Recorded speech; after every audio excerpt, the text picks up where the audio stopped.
All righty. What is going on? Thank you so much for checking us out here on the Watchalong Wrestling Podcast, episode number 2. And today we have a very special treat. We're going to be looking at Summerslam 1993. So we're going back 25 years ago. And the reason why I decided to take a look at Summerslam 1993 was basically because of the fact that, honestly, it's been quite some time, but when I was thinking about 4th of July, just a couple days ago, it reminded me back to 25 years ago for me, which I, at the ripe old age of 6, was indeed aboard the USS Intrepid and aboard right there in New York City on the 4th of July, 12 o'clock noon, and we're going to get into all of that and so much more as we rewatch in live time here, SummerSlam 1993. Wanted to quickly give a bit of a reminder that you guys can participate in the chat. The live chat is now open. I'll be able to go ahead and talk with you guys on there. And I also wanted to let you guys know that I will be also chatting with each and every one of you guys on Twitter. You can follow the Watchalong Wrestling Podcast at WatchWrestlePod. And we've gotten a lot of really great feedback over on the Twitter. Thank you guys so much for all of you guys who have chimed in over there. And the best part about this, if you can't participate in the live chat, no worries.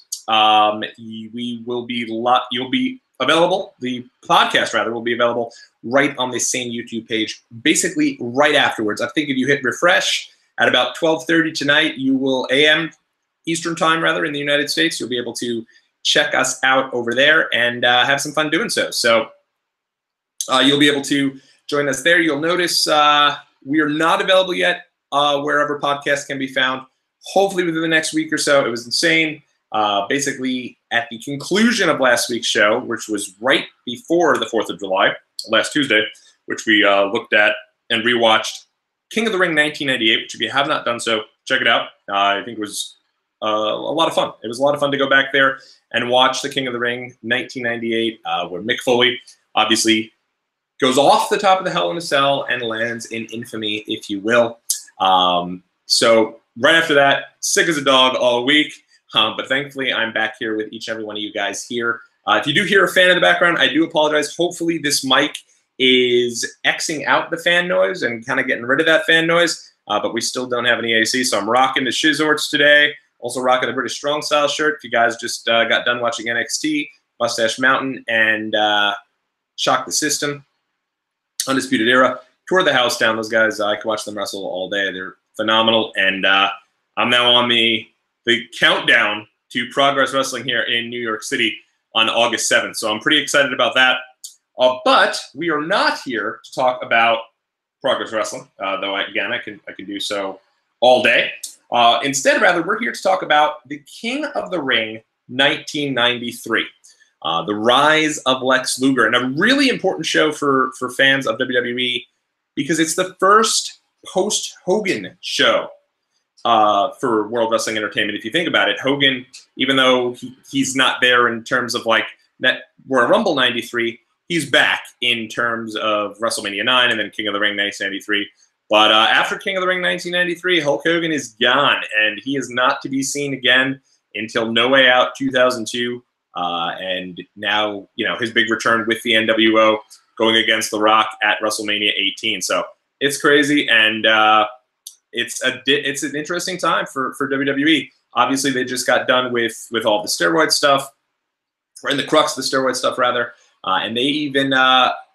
in kind of building up Lex Luger. And we're going to talk a lot about Lex Luger because if there's ever a show that is the Lex Luger show, it's this show right here. The SummerSlam 1993, built all around the rise of Lex Luger, built all around the Lex Express taking over, major campaign, sending Lex Luger around in a bus. And as this show continues, we're going to talk about that, and we're going to talk about what was really the kickoff to all that, that being the USS Intrepid, which I was there for live, and I'll do my best to kind of recount some of those memories from being 6 years old, up top my father's shoulders in a steaming hot USS Intrepid along on South Street Seaport, right in New York City. So Let's take a look here as we're going to get started now on SummerSlam 1993. I was able to play you guys, by the way, if you joined in right in the beginning and you heard that song, that was I'll Be Your Hero, which was the Lex Luger song. And if you have a chance, go out on YouTube and download that song. Go check it out over on YouTube. The music video for I'll Be Your Hero. And I'll always remember that leading right up to SummerSlam 1993, the pre-show in particular, they played that video over and over and over again. And it just is a mishmash of Lex Luger being a total cornball with fans and being Mr. America, basically, before Hulk Hogan donned the big red, white, and blue mask in 2003.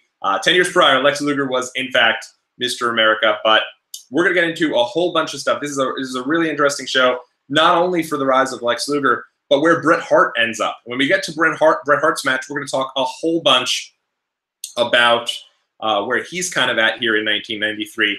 Obviously, he starts the year as the World Wrestling Federation champ, and now here in 1993, kind of taking a step back, but he's being more positioned as kind of the tenacious underdog type of guy that you can get behind as a top babyface, but not a tippy-top babyface. And then we'll kind of go up and down the card here. Now, I did want to point out, there was a dark match on this SummerSlam 1993. Never talked about this on the King of the Ring 98, but I did do some research on this one. And Owen Hart, that's right, the Rocket, Owen Hart, approximately 3 to 4 months away from his big push, so to speak, as a member of the Hart Foundation and eventually become the Black Heart.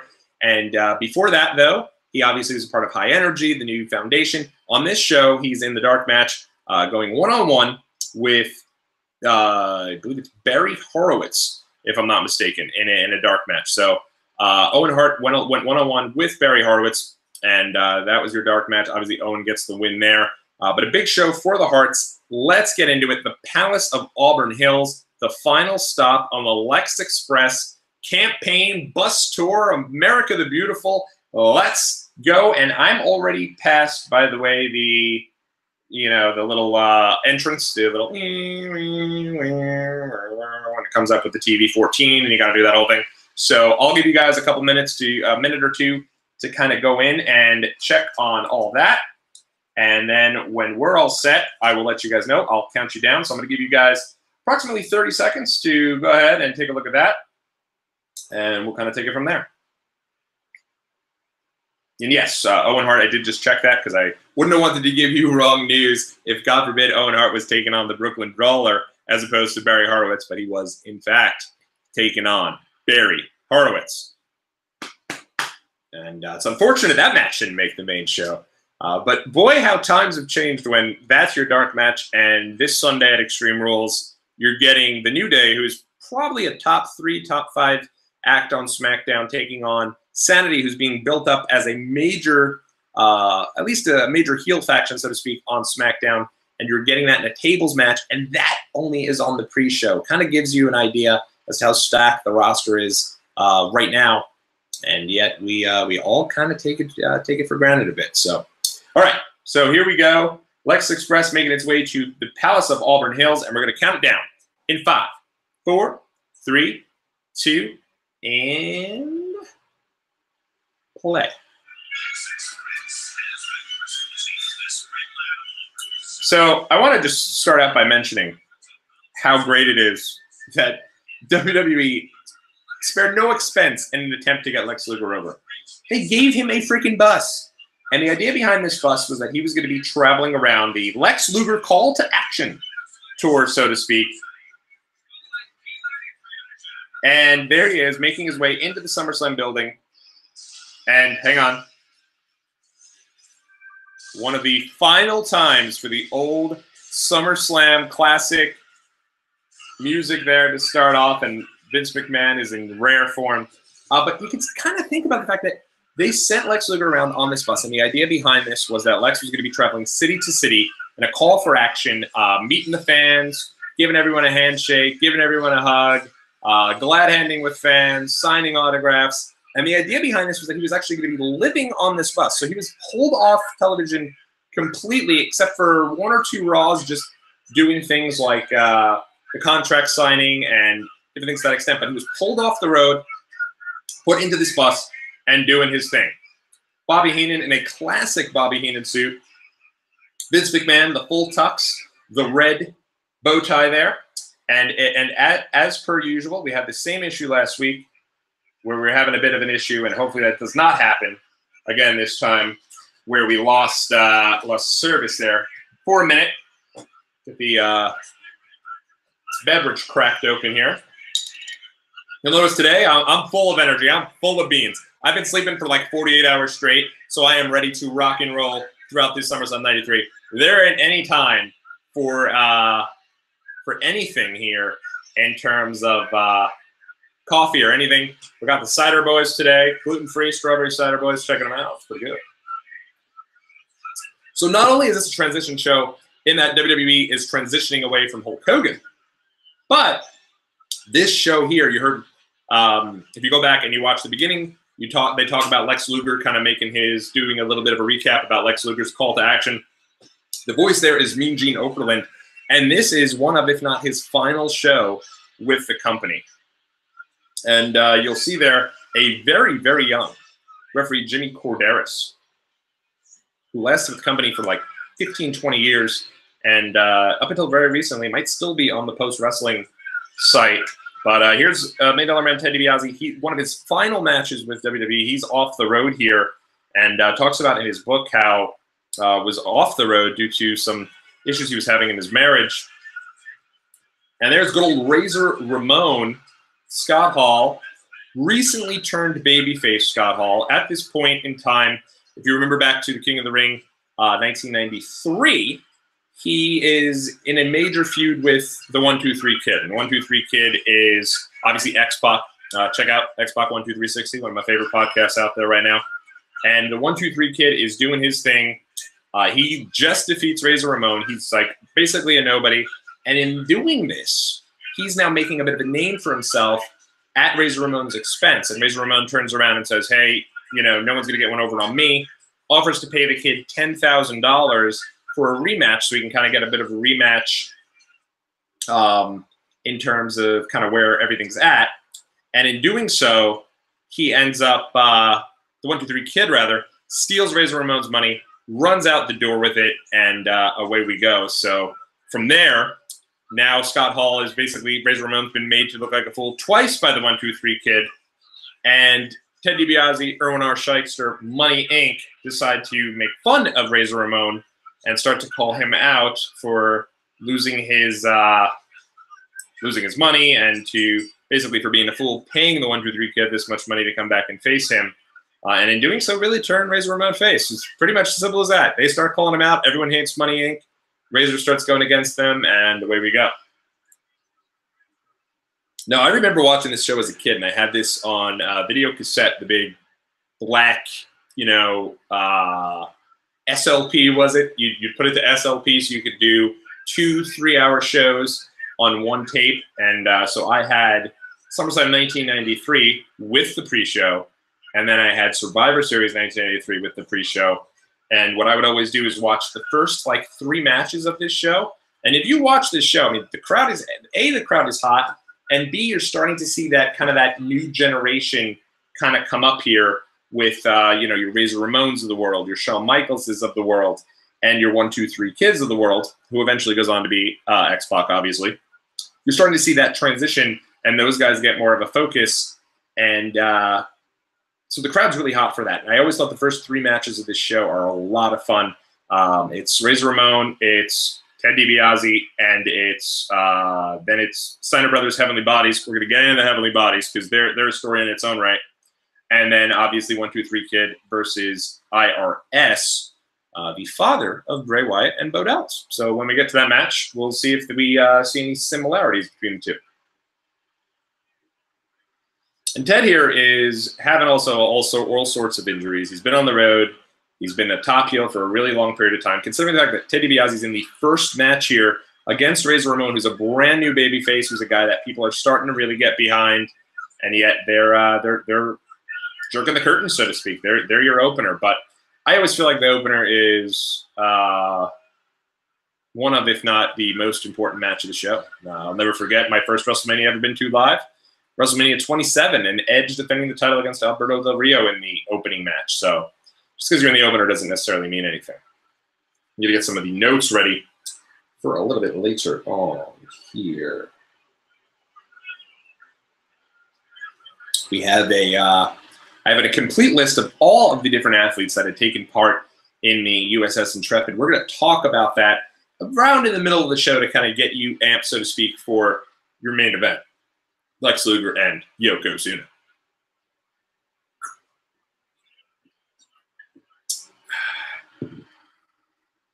Also here, we are going to harken back to the Wrestling Observer newsletter at the time, and we'll kind of talk about things like that. By the way, this is the period of time where the referees still have not transitioned into your usual referee outfits that you're used to seeing these days. You'll notice Jimmy Corderas is wearing a white shirt with the old bow tie, the classic bow tie.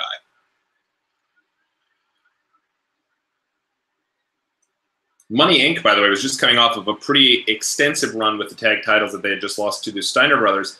Leading up to this show, which is unfortunately not on the network, is the countdown to the SummerSlam. I think it was Countdown to SummerSlam, when they had a tag title match in a cage against the Steiner brothers, and I'll always remember it. Money Inc. in this match is trying to get out of the cage, and Rick Steiner catches Ted DiBiase on his shoulders and allows Scott to get down and keep the titles there.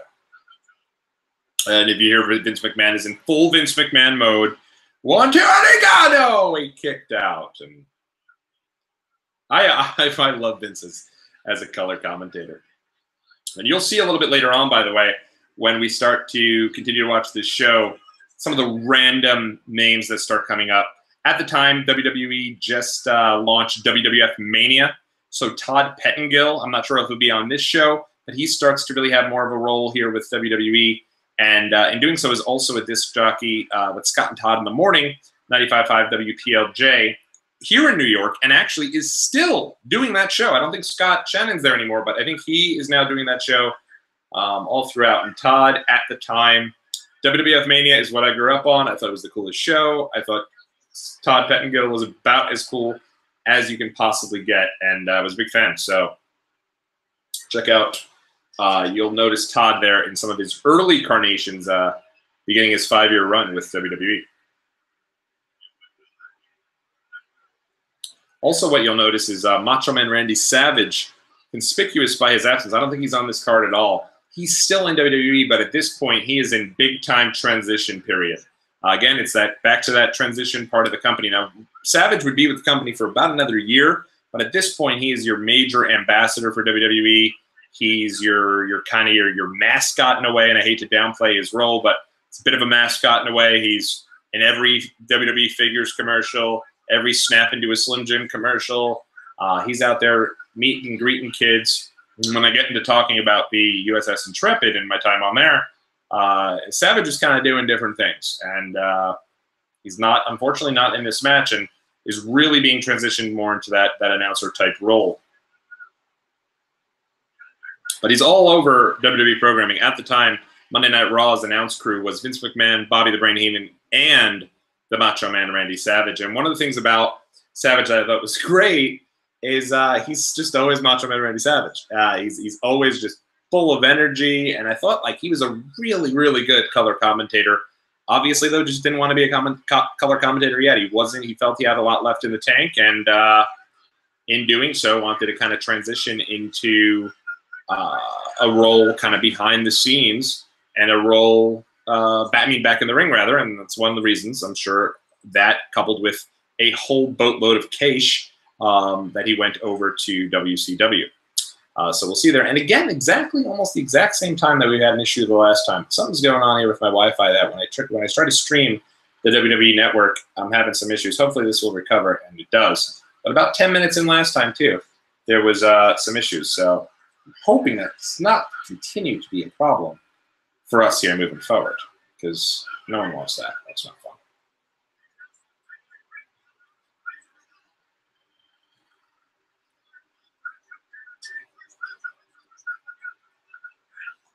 There we go. Should be okay. you'll see here, there's a whole bunch of American flags everywhere. They handed those out a lot of times prior to the show.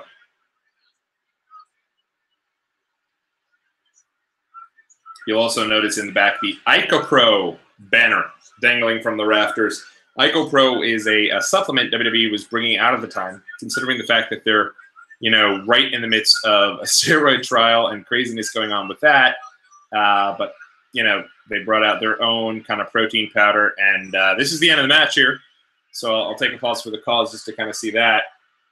And Ted DiBiase is always someone I remember being in pretty good shape. Doesn't look in great shape here. Obviously, the back issues were kind of catching up to him. Razor's Edge, and that is all she wrote. Crowd super amped up. Amazing how quick they can just turn someone, because this guy was like tippy-top hated guy, and now, you know, just a couple months earlier is battling Bret Hart for the title as a major heel. Now he's a big-time babyface, and would be a babyface for his entire rest of his run as Razor Ramon.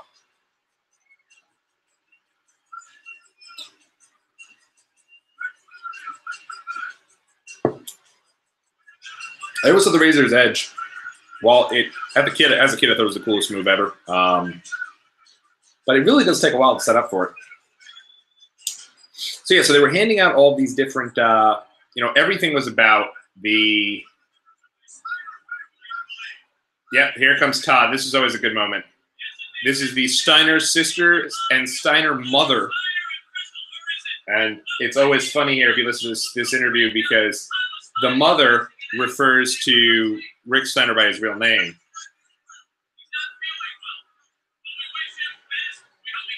Todd is total cornball, but nobody was cooler for me.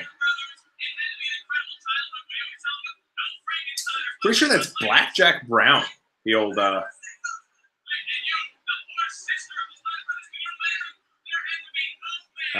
don't know. He's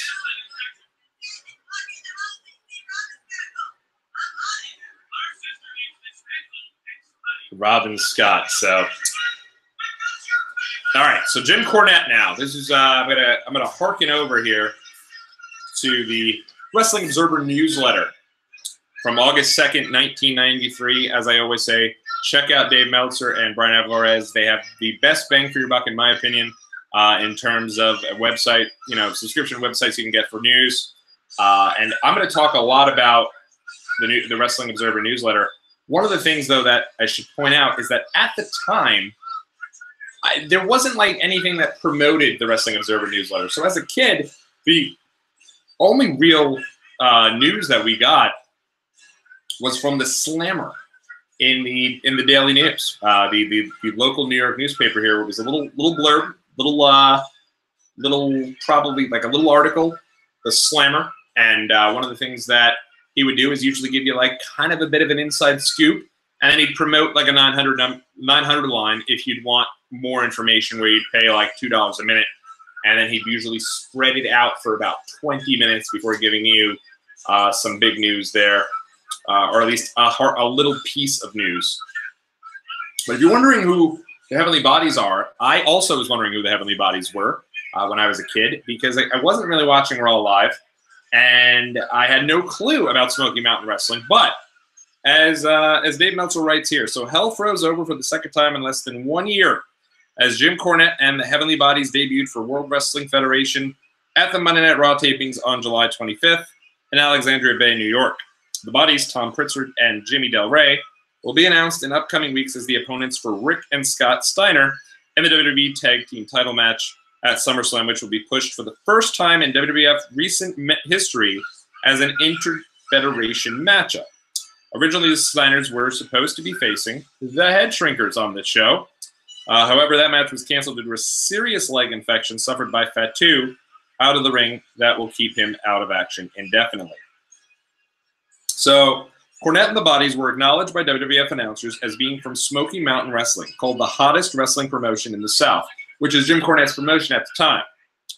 On their first 2 nights in, Bobby Heenan, who did the interview with Cornette on the program that will air on Raw on August 2nd, acknowledged his Smoky Mountain Wrestling feuds with the Armstrongs and the Rock and Roll Express. And you'll even see Jim Cornette, despite just coming over to WWF, is still selling injuries that he got on Smoky Mountain Wrestling television. That's why he has that neck brace.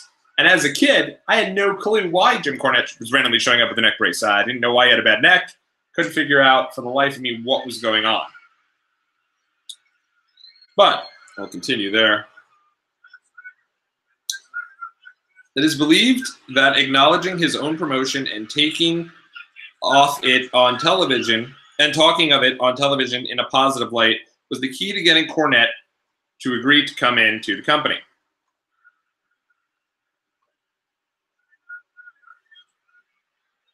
In addition, the WWF is going to be plugging Smoky Mountain Wrestling house shows in Knoxville on its local television show in that market. And in addition, some WWF talent will be made available to work Smoky Mountain Wrestling major shows, a la the WWF relationship with USWA. And so one of the things that's really interesting about this is if you go back and you look in that Hidden Gems section, you'll see like The Undertaker in a Smoky Mountain Wrestling match against the Unabomber, who would later go on to be Isaac Yankem, who would later go on to be Fake Diesel, who would later go on to be Kane.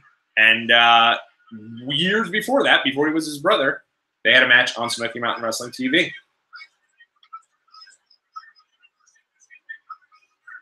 So the deal, which was kept secret from all Smoky Mountain Wrestling employees, was put together between Cornette and Bruce Pritchard, Tom's younger brother, and obviously of something to wrestle with fame. And originally simply consisted of the Bodies and Cornette being brought in as a team from another federation, challenging a WWF babyface team, likely being, at the time to believe, the Smoking Guns, who had actually just debuted not all that long ago prior to this. With the injury to Fatu combined with Fuji's incompetence as a manager, because what we'll get to a little later is Cornette's other role, which you'll see him a little bit later on, the deal probably stemmed originally from Cornette's attempts to use the Big Boss Man on a few Smoky Mountain Wrestling shows in August. Supposedly, Cornette will be taping some of the event center promos for Yokozuna's matches, while 3 days of taping with any of that. On the surface, this looks like a deal that will help both promotions. Smoky Mountain Wrestling, which is struggling at the gate, gains whatever credibility, whether it be positive or negative, and that can be argued, of having 3 of its headliners appear on the most widely viewed wrestling show in the country and on a major pay-per-view event. A similar circumstance took place earlier this year when Cornette and the Old Heavenly Bodies, along with the Rock and Roll Express, did 2 WCW tapings. So they were actually over in WCW prior to now coming over to WWF.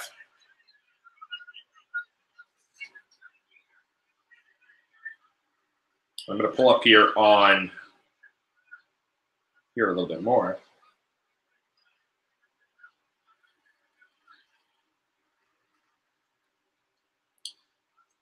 Some of that other information about the Heavenly Bodies to kind of dive into a little bit later on. But obviously, Dr. Tom Pritchard, who you currently see in the ring, is the brother of Bruce Pritchard, who was working for WWF as a major, obviously backstage hand. I believe was back with the company at this time. He had taken a small hiatus, but I believe he's back with the company at the he is, because they do a show. They've done something to wrestle with about WrestleMania 9. So he's back in the thick of things and helped broker this deal to get his brother and Jimmy Del Rey over. At the time, though, being a little youngster, being 6 years old, I'm completely and utterly confused as to what the hell they're doing on WWF television. I have no idea about Smoky Mountain Wrestling. Never heard of Smoky Mountain Wrestling, and I'm just totally confused as to why they're wrestling the Steiner brothers for the tag team titles. This is actually the second time. Jimmy Del Rey, though, throwing a little kind of a senton to the outside right off the apron there, way ahead of his time, the Gigolo ways. So while this was kind of at the time believed to be a one-off deal for the Heavenly Bodies, they would periodically make appearances in the WWF, at least on and off for the next couple of years. And eventually Dr. Tom Pritchard would join up with Chris Candido as part of the Body Dons. He would be Zip. So underrated, though.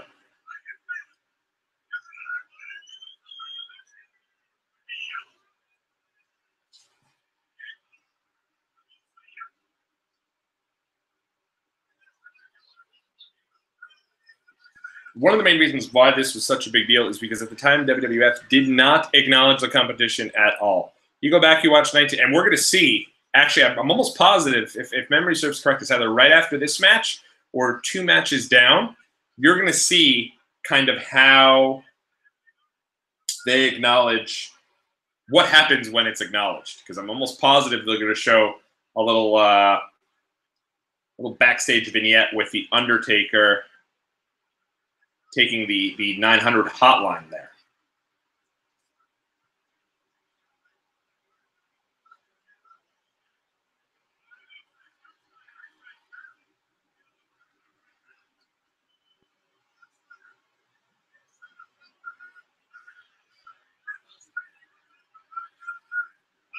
So you went from basically these nobodies now coming into WWE. WWE fans have never seen the Heavenly Bodies, and they're immediately hyped as a big deal tag team. This is now promoted as the 2 tag teams kind of coming together from different promotions and going at it.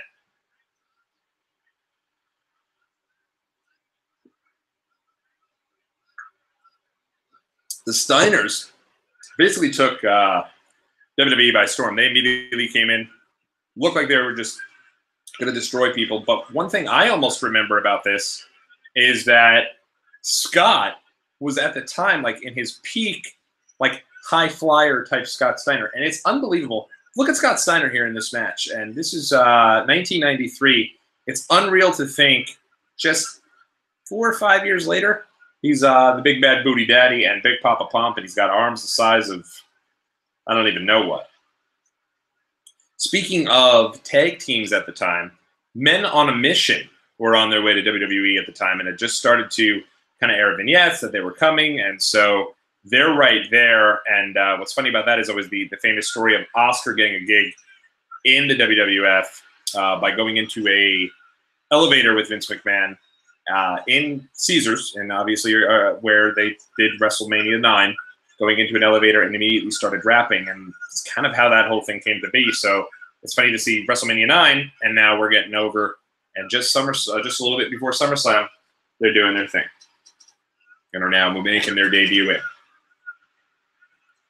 Really good match, though, here.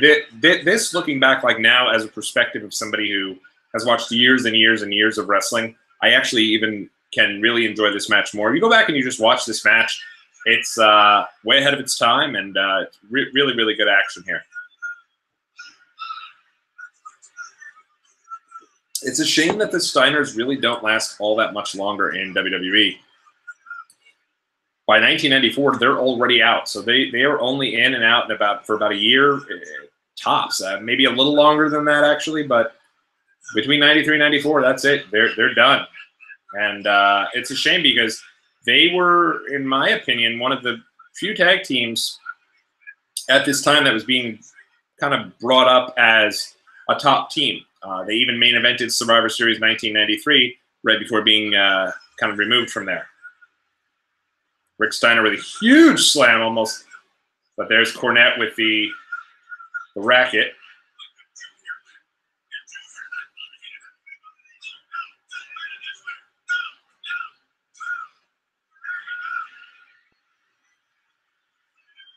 So what the whole point for really the main crux for Cornette coming into WWE, not only for the Smoky Mountain Wrestling relationship, was also to be the American ambassador for Yokozuna. So not only is he in this match here, but you'll also see him a little bit later on. And one of the things, he actually makes a pretty great foil for Mr. Fuji. Excuse me, while I love Mr. Fuji, his English really kind of limited his ability to be able to carry, talking segments there. Steiner's take it there. Frankensteiner, beautiful, picture perfect Frankensteiner. And forever, I always thought the Hurricane Rana was the Frankenstein. I always referred to it as the Frankensteiner, and there they are as tag champs, doing their thing. And I mean, they're just killing it. And considering that they're in Michigan for this show at the Palace of Auburn Hills, Steiners are over like Rover. But you see the American flags everywhere. This is a major show for, building up that USA, that red, white, and blue everywhere. Everyone holding up little flags. Everyone holding up signs. The entire entranceway is an American flag, for Pete's sake. Completely ridiculous.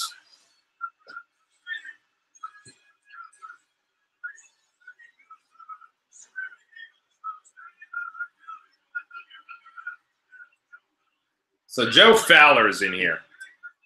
Joe Fowler, one of the reasons he is on this show is because of the fact that he's replacing, well, not really replace, but he's there based on the fact that Mean Gene Okerlund is departing from the company.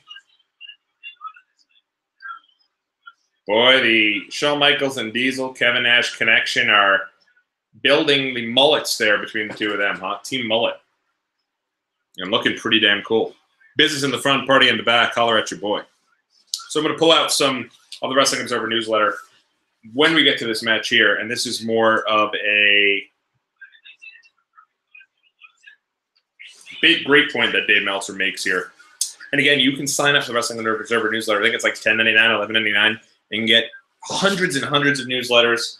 All of the audio that they've done since merging the Figure 4, the Figure 4 daily newsletter and the Figure 4 weekly newsletter, rather, and the Wrestling Observer newsletter back in 2008. You get all those audios right there just for that price, and it's like 7 or 8 different audio updates a week.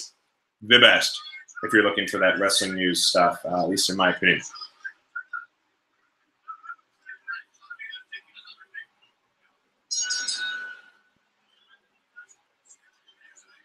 Now, I'm not sure here. Now, I do recall that during one of the things that I'll always remember, kind of from having my old tape of this, is that The Undertaker, it does a 900 hotline, and people start asking him about Jake Roberts and Hulk Hogan. And when that happens, they immediately, like, freak out. Vince McMahon starts talking over him, and they just quickly cut away. So maybe they just got rid of it entirely. It seems kind of a silly thing to get rid of. So one of the big things here was this was built up as this was going to be a dream match. Kind of like AJ Styles and Shinsuke Nakamura at this year's WrestleMania. This was built up as, you know, kind of the top new guy of a generation going up against the top kind of technician, so to speak, from a former generation in Mr. Perfect. And Dave makes a great point here. This is a huge mistake for announcers to promise any specific match is going to be one of the great matches of all time, because that leads to disappointment because of inflated expectations. Dave wrote this in 1993. You could write that exact same statement about the Nakamura AJ Styles WrestleMania match. They can promise a title switch or revenge because that is in control of the scriptwriter. But promising a classic match makes the classic match seem expected rather than a bonus. Now, I'm not reading this to you guys to completely bum you out about this matchup currently upcoming, because I don't recall it being that bad. But let's see.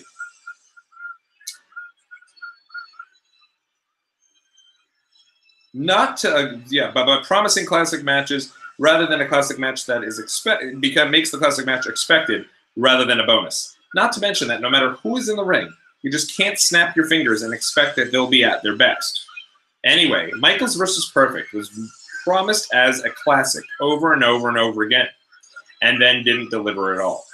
It was a good match if judged by the standards of 2 ordinary wrestlers in that spot, but because of pre-match buildup, it became a huge disappointment. I think it's also becoming more and more obvious that those who believe that Curt Hennig is one of the top wrestlers in the world pay more attention to what someone has done years in the past rather than what goes on in the ring today. Now, this point here, I don't really agree with Meltzer because of the fact that Hennig is just coming off a top match with Bret Hart at King of the Ring 1993. Like a tippy, that really, really good, strong stuff. But now he's also winning with Shawn, and I also still think, even though Shawn was having good matches at the time, and Lord knows if you go into that vault section of the Coliseum home videos, there's like an entire home video with tons of Shawn Michaels matches. Well, I think he's having good matches. I always think Shawn Michaels really comes into his own as the Heartbreak Kid, the guy you know, you love, and you expect him to just steal the show every time at WrestleMania 10. So I think everything before WrestleMania 10, he's still coming into his own as a performer. But there's Diesel there. Who's to think just 2.5 years later, that guy with the ridiculous leather coat, just shaking his head with the shades on, is going to be your World Wrestling Federation champ for a year. But again, this is now kind of new school versus old school. You had it in your first match where you had Ted DiBiase versus Razor Ramon. Ramon gets the win, moves on into, you know, the new generation, so to speak. DiBiase's on his way out. This match here between Shawn Michaels and Mr. Perfect, it's your new school, and you're Shawn Michaels, who's going to be your top, at least towards the top, the upper echelon of the heel side of the card for many years to come, for the next, like, 3 years. And meanwhile, Curt Hennig, he's on his way out as well. He's done within the next probably 2 years or so. That's between 2 years or so, probably 2 months or so. He's already out of here. And is replaced at the Survivor Series 93 by the Macho Man Randy Savage, who was like your automatic fill-in that you get a major pop. You just have Randy Savage go in there. It'd be kind of cool if they did that today. Like if Booker T made an appearance. It's kind of what it reminds me of a bit. But they're doing their thing, and I think one thing that's really cool about this is because this is back in the day where there's still only 5 pay-per-views. This match here, if you remember correctly, is the build for this starts at WrestleMania 9.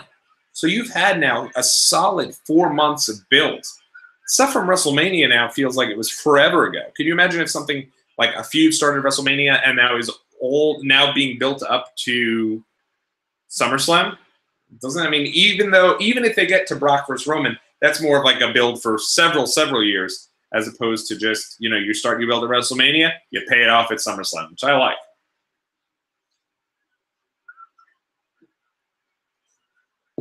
But it's just you know, it's differing of the times. At the time, they had about 45 minutes of you know, new first run programming on Raw.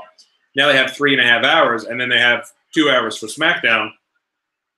And even though at the time they still had Superstars Wrestling Challenge, Mania, and they'd have different matches on there, you can get away at the time for putting on, like, let's say, you know, Shawn Michaels versus Kamala, who at the time Kamala was like strange babyface Kamala, so like he wasn't really the Kamala we all know and love. And that would be considered a big deal because you'd be seeing Shawn Michaels in, you know, on Raw, and you wouldn't necessarily see Shawn Michaels on Raw for another 2-3 weeks.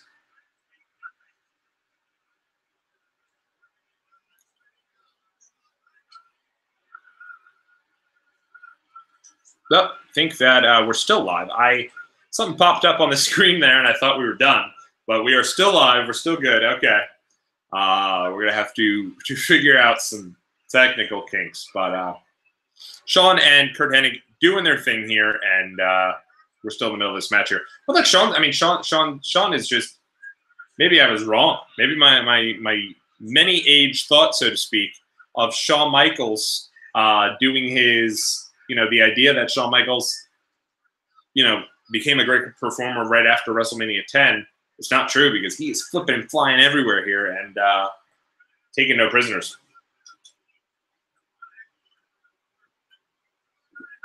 There's a referee, Earl Hebner, a young referee, Earl Hebner. I think it's Earl, might be Dave. Don't hold me to that.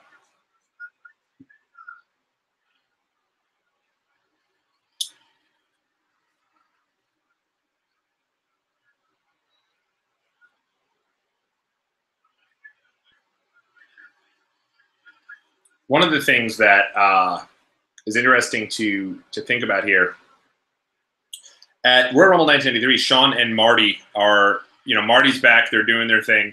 Marty's on this show a little later on, and you can already see the Rocker split. It's done deal. You have one guy who's going to be in your top matches for many years to come, and you're going to have one guy who's going to be a glorified job guy, excuse me, for many years to come, which is sad because Marty had a brief run just a few months prior to this with that Intercontinental title before eventually losing it back to Shawn. Diesel looks like he's absolutely roasting with that leather jacket on. You can see the sweat beads on his forehead and the slick back hair doing his thing.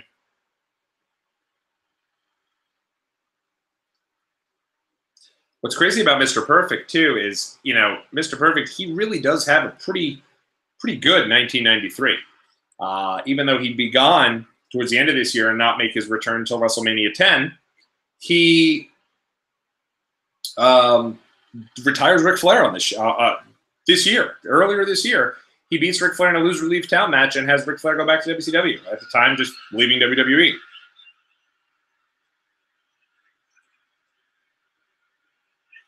But Shawn already is a bump machine. You can tell. Every move he takes there is over the top rope, flipping and flying everywhere. The kid in the front row, by the way, is wearing a Bret Hart shirt that I had when I was a kid as well. The Bret Hart says Hitman all over it, and the big kind of portrait of Bret with the world title around his the Wing Beagle belt on his shoulder.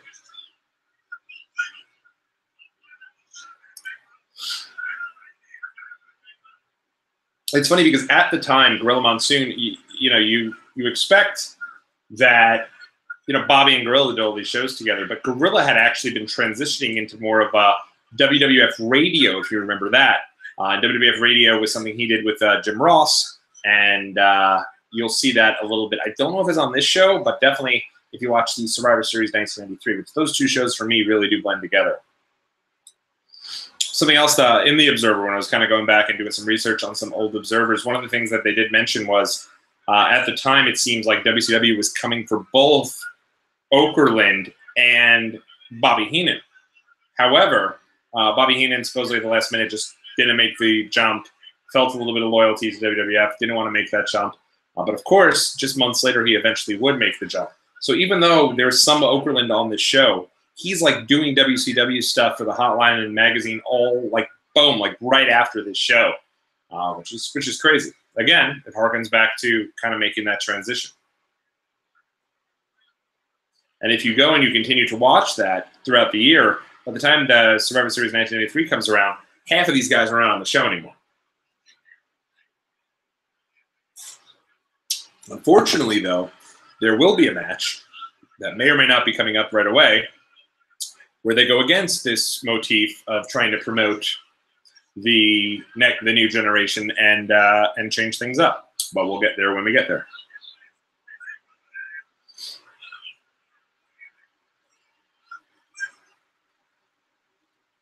So I can understand that, this match was built as a dream match and is probably more of a decent match. But I will say that Sean's doing his thing. Sean's really flying around here. And I'm telling you right now, if you're going to complain about this match, then there's many worse coming. There's good stuff coming too. But if there's two matches in particular that I'll always remember on this show that, damn, did nothing for me whatsoever.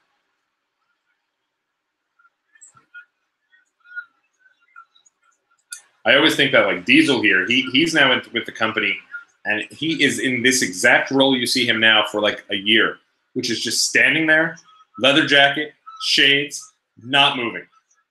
Pretty good payday. I can do that. You want to throw me some bones to stand there, not move, and not say a word? Like, I'd be happy to do it. You'll notice, by the way, if you watched last week's King of the Ring 1998, now you're watching SummerSlam 1983, just how much fewer signs there are. There's a few, but not too many at all. Whereas that King of the Ring 98, it's like there's maybe 3 people who don't have signs in the entire crowd. But there's some definite Easter eggs throughout this that it seems like maybe they've gotten rid of, or maybe they're coming up a little later on.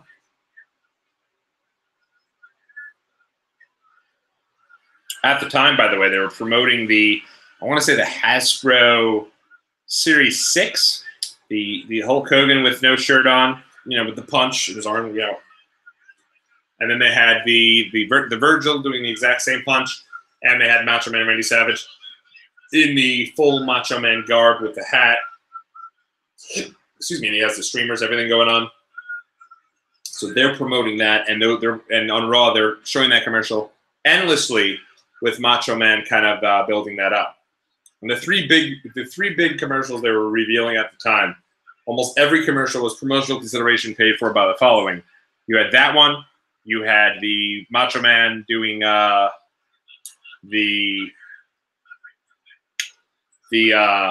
Into a Slim Jim, and then you had Lex Luger lifting weights doing Ica Pro commercials. And one thing I always find really interesting at the time, it's coming off the heels of Hulk Hogan and his disastrous appearance on the Arsenio Hall show, when he's asked if he's ever done steroids, or if he does steroids, or he's asked something related to steroids, and he basically says he had never done it, and it was obvious he was full of crap, and it made him look really, really bad. So if you go and you watch when Lex Luger is being built as the new face of WWF at the time, on one of the Raws, Vince McMahon actually asks him if he's ever taken steroids, and he comes right out and says, yes, he has. And he has taken steroids, but that he doesn't take them anymore. And he's kind of seen the error of his ways, and he doesn't need them. And you'll notice when we do see Lex a little later on, if you remember him from like the late 80s NWA, WCW Lex Luger, and then you see him here, he is slim. I mean, he's in great shape. He's, you know, jacked to the gills, but he's slim. And if you look up and down the roster here, you looked at DiBiase earlier, you look at Kurt Hennig here, you look at Shawn Michaels even here, everybody's got a little bit of a, you know, not as, you know, that cut, you know, Dolph Ziggler type physique. And I know Dolph is a workout freak. Dolph is not on any steroids. I'm not saying that one bit, but, you know, that kind of that jacked, not everybody's jacked. So a DQ finish, lame, specifically for SummerSlam, particularly because this match was built since WrestleMania 9. That's just leaves a shit taste in your mouth. Sorry for the language. Yeah, the crowd there, too, it does not seem that invested, considering this match has been built up for so long. But, you know, Kurt Hennig gets his, you know, gets a little bit of shine back. When we eventually get to our WrestleMania 10, which will be in March, we'll be talking about a very fun story concerning myself at an airport with one Kurt Hennig.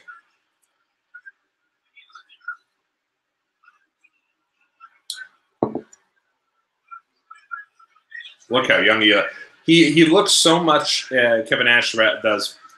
He looks so much like he did when doing Vinny Vegas, and I remember that was one big thing that, like, when you read the guy in the paper, the big thing was Kevin Nash is coming in. He's going to be Shawn Michaels' bodyguard, and he used to be at Vinny Vegas. And I remember us going and trying to find some footage of Vinny Vegas and pictures of Vinny Vegas, and you couldn't do that because he didn't really have the internet or anything like that. So you'd have to, like, kind of look through old magazines or stuff.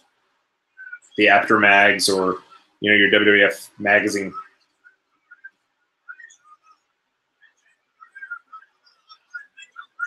I think this now is the clip that if they actually show the hotline of Undertaker. Now I'm going to get this a little louder here just in case we get this moment.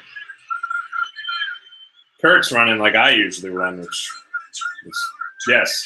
Yeah, so Joe Fowler, who, all right, here's my favorite wrestler as a kid. The 1-2-3 Kid.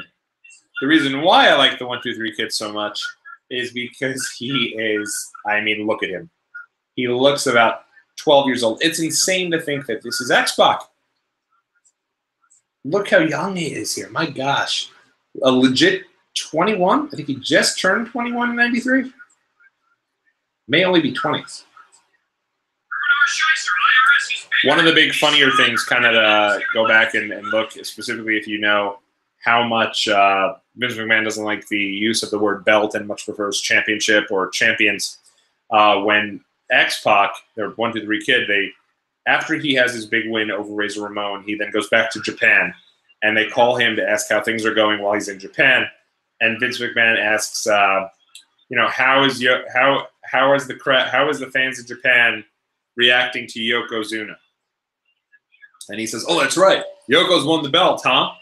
And Vince McMahon makes the joke and says, well, doesn't make the joke. He's just a little uncomfortable, and says something like, he's the champion. So Irwin, you could tell, see a little, I think you can see a little Bo Dallas in there. I don't know if you could see too much Bray Wyatt. Maybe without the beard you would.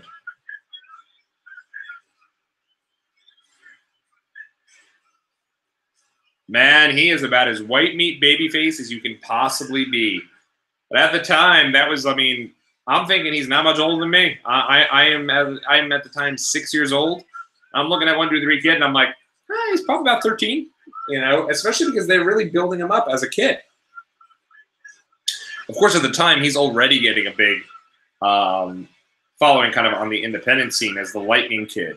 And so when he starts to debut for WWF in coming to the Manhattan Center doing this, that, and the third, the crowd is super into him because it's a lot of the fans that are your super smart fans. Because remember, you're getting people to go down in New York City, which has always been a bit of a smart town.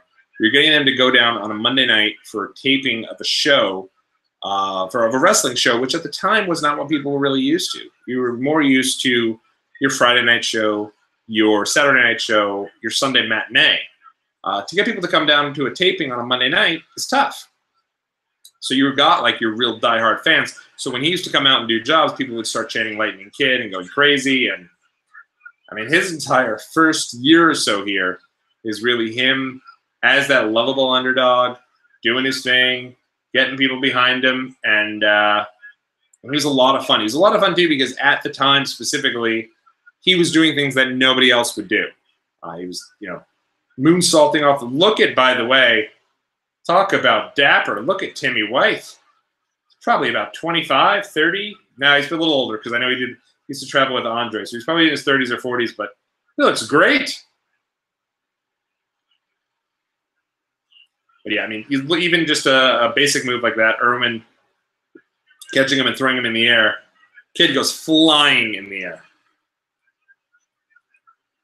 But he was just doing things like you wouldn't see up and down the roster. Even Shawn Michaels at the time did some high flying stuff, but he wasn't doing, definitely not this much stuff. This is like, you know, you're harkening back to like you're almost like a little bit of a luchador influence, stuff you just wouldn't see on WWE television. And it's from these early matches, by the way, that you can go and see, you know, high flyers, so to speak, like your 1, 2, 3 Kid doing stuff. You would be able to see him kind of doing different types of moves and different moonsaults and everything. And I remember one of the cool things about him was he was one of the characters in the Royal Rumble game, which comes out, I believe, in the beginning of 1994. But even so, he would do so many, even in like 8-bit, he would do so many cool moves and different things to that extent. But you can see that he's starting to develop into that guy that Chris Jericho would talk about in his book many years later as the guy that Vince McMahon depends on and can kind of see and maybe have that person who people can depend on. And that I believe the old adage was, if you can't have a good match with X-Pac, you can't have a good match with anybody. And you can even see that here. I mean, he's everywhere, just flipping over the top rope, landing on his feet into a roll up there. And I remember a long time ago, Mike Johnson, PW Insider, did a interview with, I think it was Jim Powers. Yeah, it was Jim Powers. And Jim Powers talks about that when this 1, 2, 3 Kid comes out, he actually goes to Vince McMahon and says something like, "Hey, couldn't you have given me this character? Like, throwing me a bone here. I've been busting my ass for the company for this many years. Couldn't you have given me something?" And Vince McMahon says, "You know, I probably could have. But not everyone was able to do what 1, 2, 3 Kid did." And because he also seemed 10 years younger than everyone else. I remember at the time it was like him and Owen Hart. And Owen Hart was like your lovable babyface too, and also seemed really young. But Owen Hart also seemed like Owen Hart wasn't on the show. He's on the dark match. For me, I loved it. I loved the blue outfit, long hair, Owen Hart. I love getting behind him, and I liked him as well. But here's not only is 1, 2, 3 Kid having big, you know, victories over Razor Ramon, but here he is in a match with IRS, who was just a tag champ. So he was a push commodity and definitely one of the hotter acts within the company. And because, much like the Daniel Bryan always says, you know, people love to do things with their hands. Well, back then it was 1, 2, 3, 1, 2, 3, and people were really into it. And just to see, I mean, that moment, how much it really meant to people, that moment where he's faced Shawn Waltman is going up against Razor Ramon and getting the big pin there, how much that moment meant to people. People still, to this day, at the 25th anniversary of Raw, were doing the 1, 2, 3 chant and really chanting for Waltman and remembering that, you know, what he did back in the Manhattan Center 25 years ago. So it's pretty cool. That was actually a great moment. I remember tweeting something like the house that Waltman built, and it really felt like that. Oh, his moonsault at the time, I still don't know that there's too many moonsaults that looked as smooth as that. I always remember the Kurt Angle's moonsault where he kind of just goes back and like kind of puts his hands out, and he usually almost 9 times out of 10 missed it. Always looked really beautiful, but That moonsault there is pretty pretty.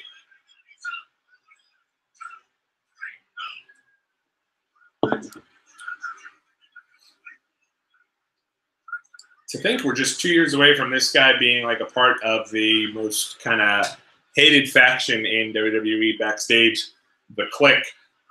And here he looks just like a child. Yeah, so IRS gets the win here. That's terrible. No excuse for it. I remember at the time being really confused by it. But as they mentioned on Bruce Pritchard's show, part of the deal there, I think it was Bruce Pritchard. I think they did a show on SummerSlam '93, or I don't remember exactly where they were hearing about it, but they mentioned somewhere that the idea was, as Bobby Heenan does the brain scan,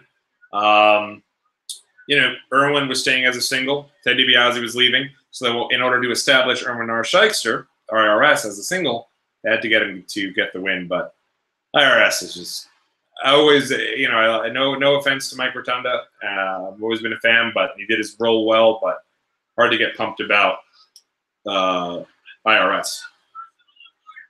Bruce and Owen Hart.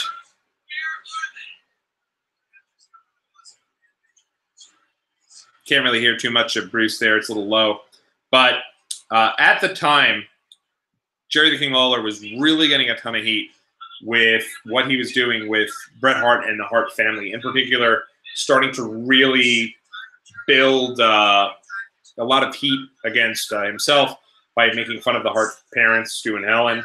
And both parents, they're talking about how Stu and Helen, because the antics of Jerry Lawler are back now at home.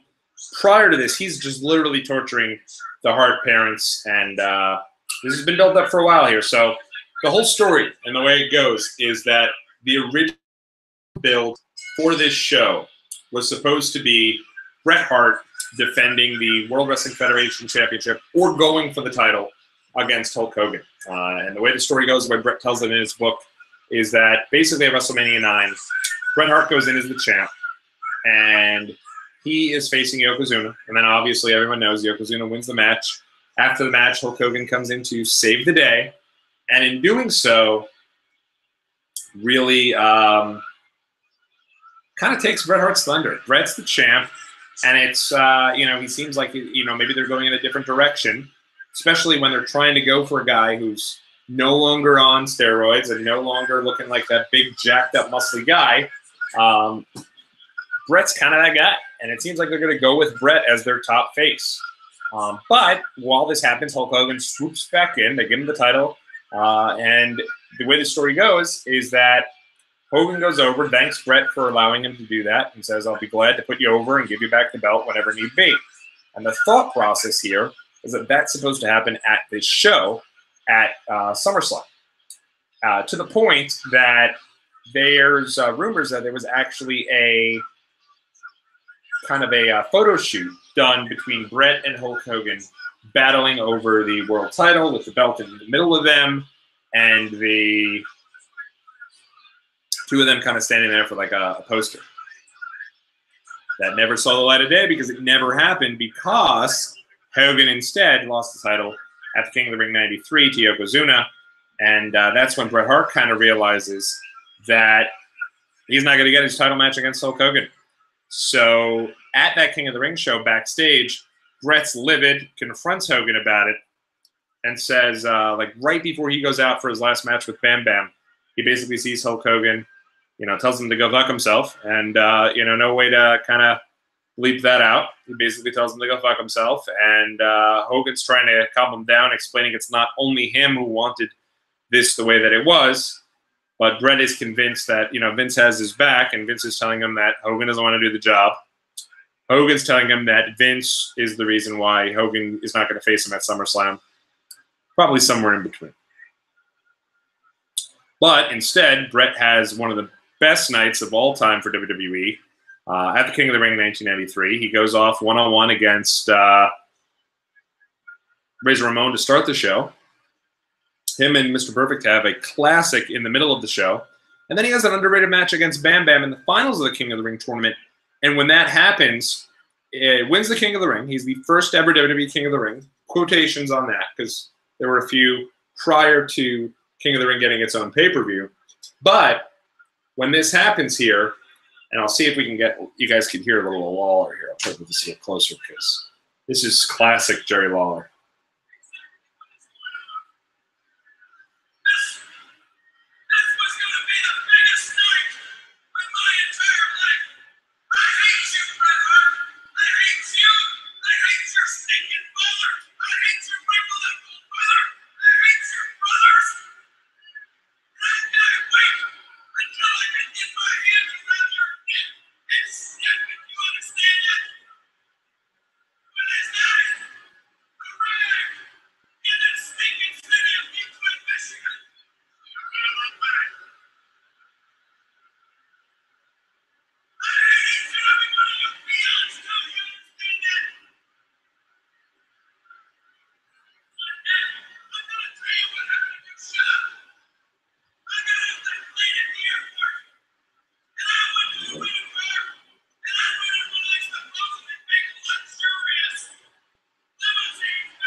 The Hulk Hogan impersonator is behind Lawler, if you take a look at this.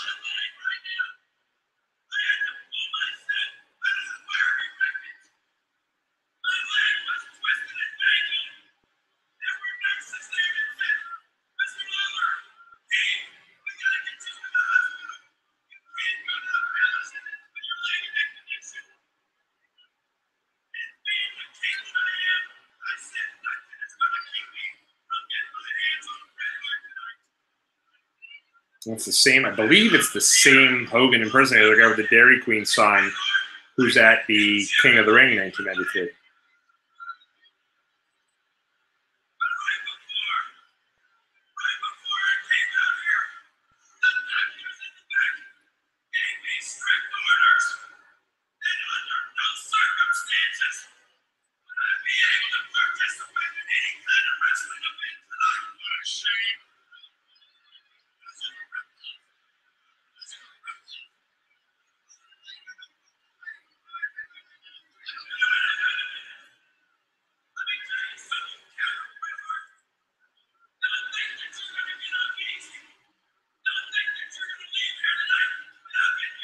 So now he's going to introduce Doink the Clown, and this is always a classic moment people always talk about because, specifically if you know Bruce Hart, and you've been following along with Bruce Hart for many years as the guy in WrestleMania 26 who kind of tried to have his own moment there, trying to beat the crap out of Vince McMahon, even though really at that point, like, who cares about Bruce Hart? This is a great moment when Doink comes out here, and if you pay attention to this here. But classic Lawler, and one of the things that Meltzer kind of mentions throughout his Wrestling Observer newsletters, and one of the things that's pretty interesting is, at the time, there were a lot of people who were really kind of coming into WWE who were kind of not a part of the everyday programming. Lawler is still doing his stuff in Memphis. As a matter of fact, just weeks prior to this show, Vince McMahon, and you can probably find this on YouTube, shows up on Memphis television and is a heel. And in becoming, and when Meltzer even reports about it, he talks about how Vince McMahon finally lived out a lifelong dream of becoming a heel. And then who's to say, like 5-6 years later, he's the hottest heel in all of WWE. Now, Matt Bourne is on his way out here as Doink, but he is Doink, I believe, in this one. And here he goes. He sprays Owen Hart with the confetti. And, oh no, he sprays the fans with the confetti. Now he's got a second bucket. He's got a cigar. So he is Evil Doink the Clown to a T. What I believe Mattel's making an elite figure of Evil Doink. And here he comes with water, and Bruce has no clue. Look at Bruce. He's got a suit on, and he is the most livid of anybody. Owen, you can tell Bruce is, why is he, he's actually running out of the look, he still needs to be restrained. That's how unhappy he is. Had no clue that he was going to get hit with the water. At least that's the story, that he had no clue. And at the time, they're actually planting the seeds here. What this eventually becomes and what this eventually leads to is the Harts going up, the Hart family going up against Jerry Lawler and the Three Knights at Survivor Series. And there was so much heat with Jerry Lawler, specifically for all the horrible things he was saying about Helen and Stu Hart. There was a lot of heat behind that. But unfortunately, Jerry Lawler had some personal issues, and I believe a woman accused him of statutory rape or something pretty bad. And so because of that, he's kind of taken out. Shawn Michaels is put in. There's no heat at all with Shawn Michaels, and he still has the Three Knights, which, like, why is Shawn Michaels having Three Knights? But at the time, Bret Hart talks about in his book that they're trying to prepare one of the Hart brothers to go against Bret as a heel. And I believe the original plan that Vince McMahon had was to make it Bruce, that Bruce Hart that you're seeing right there. But Bret Hart really petitioned for Owen, and I guess it's good he did, because Owen became, you know, one of the best heels and superstars of all time.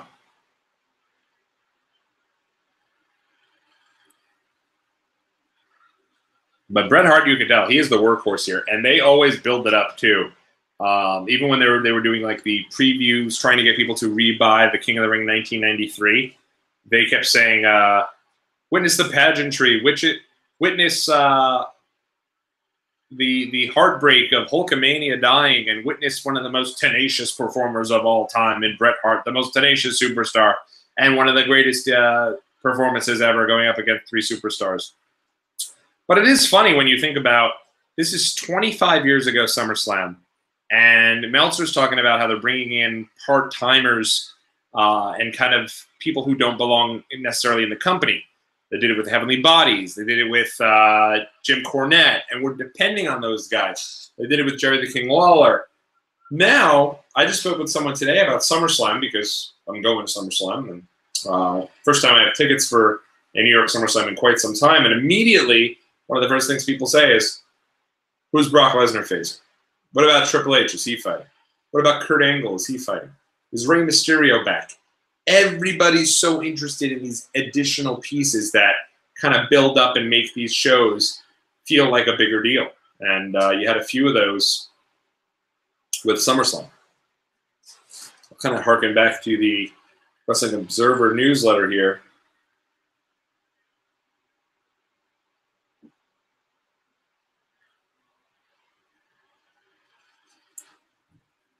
Now, one of the things that's crazy is Dave Meltzer doesn't give this particular match between Bret and Doink. I think he gives it a 1.5 stars, is it? I have that right here. Yeah, 1.5 stars. Leads to a BS thing. But he actually gives this entire ordeal 4 stars. And we'll get to that in a second for his thoughts on the stuff between Bret and Lawler. And one of the things I think was great about Doink is, for me personally, I'm petrified of clowns. Always have been. Hate clowns. Never a fan. And one of the things that, you know, always got me was I was really afraid of Doink the Clown. Doink came across as really creepy. He'd come out full of jokes, big smiles, big laughs, and in doing so, would look like your jolly clown, who I was, again, petrified of clowns. And then he'd kind of turn super dark. And his music would turn dark with him. It would start off with that din din din din din din din, and then as they got to like the middle of the music, it would be like kind of that spooky music. And I kind of really liked it. And then I eventually got over my fear of clowns because of Doink the Clown. Doink eventually turned babyface. And when he does turn babyface, I was then cool with clowns. It's like, okay, cool. You know? No reason to hate on the clowns anymore. Matter of fact, in Halloween 1993, I think it was, I dressed as Doink the Clown. Might have been 94. 94 would have been a lame costume if I was rocking the doink in 94, but I think I was, which doesn't say much for me. But doink was creepy. He had the two doinks thing going on from WrestleMania 93, WrestleMania 9 when he shows up with the two different doinks, kind of going at Crush. Not good. No bueno at all.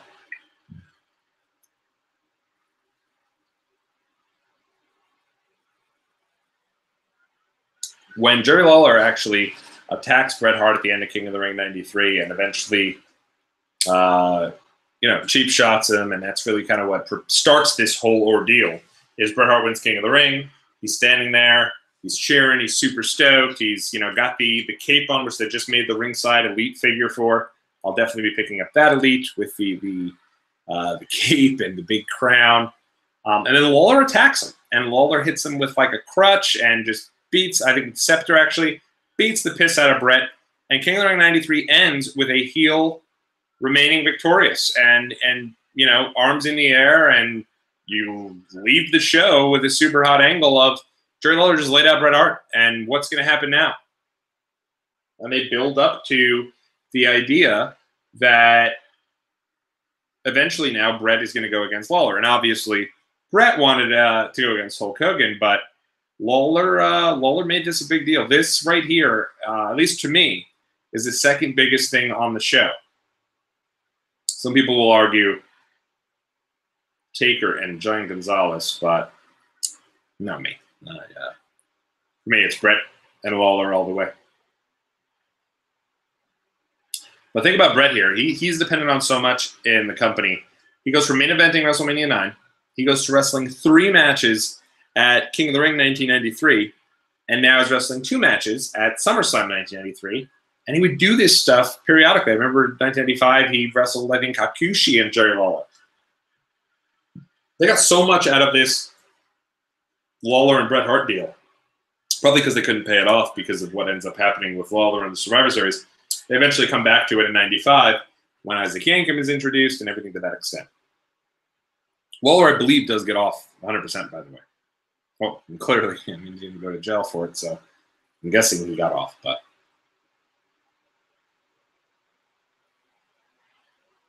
yeah, Matt Bourne as Doink was great. Not only was he good in the ring, but I think he just played the character perfectly. And then eventually he kind of leaves and is transitioned, and Ray Apollo comes in as Doink.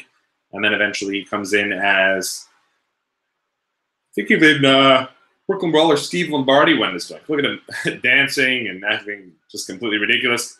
The whoopee cushion into the double knees into the low blow by Bret Hart.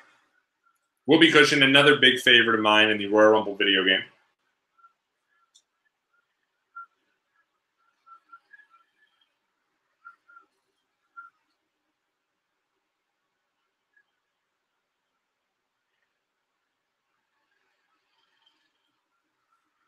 Bret is really coming into his own here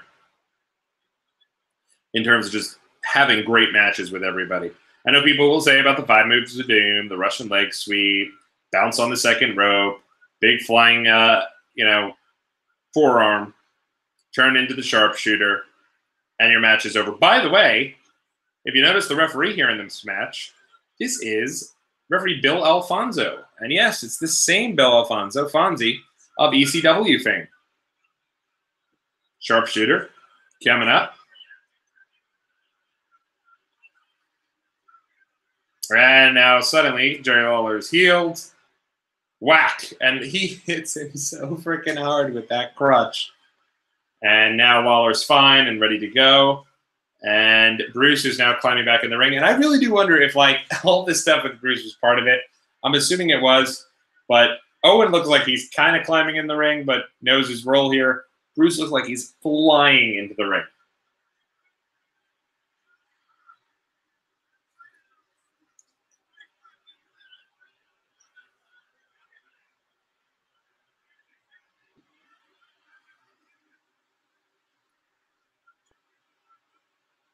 Total hero there, Jerry Lawler. And remember, Lawler is still huge in Memphis at the time, still having his own promotion going on, and was actually doing commentary for Superstars, I believe, at the time for WWF. So he was, you know, all over the place.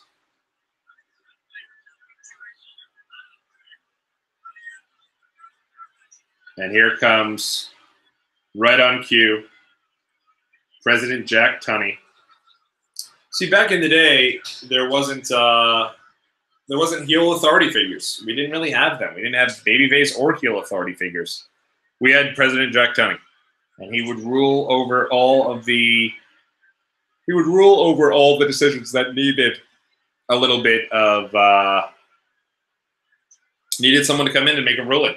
There's Pat Patterson flying by. There's the dude with the yellow hair, the dude with the blonde hair who was always a part of storylines back in the day, Chief J Strongbow.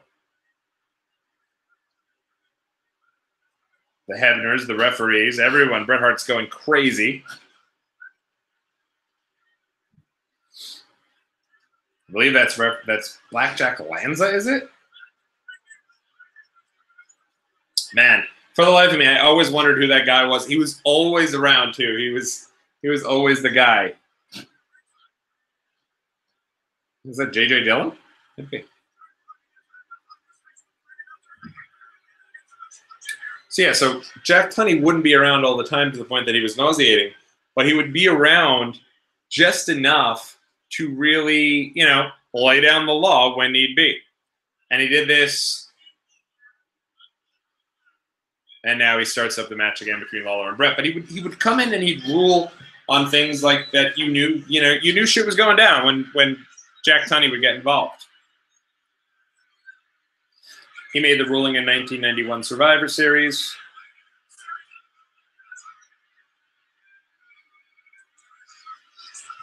For those of you watching on the live feed, you can tell I'm getting a little sleepy, and I do apologize for that. But yeah, it is. Now Bret is just laying waste.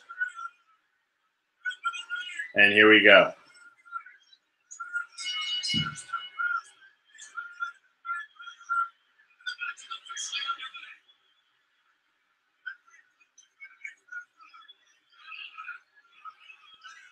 Now Bret's biting him.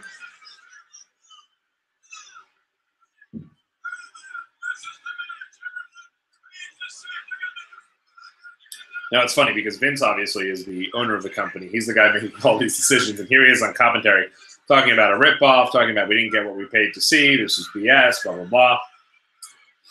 At the time, it was strange, though, because, again, when you're a kid or you're a casual viewer, it's kind of like, what is Jerry Lawler doing in there with Bret Hart? Bret Hart should be going for the world title, and instead he's facing an announcer because Lawler was really, built up as more of an announcer, more as a backstage guy.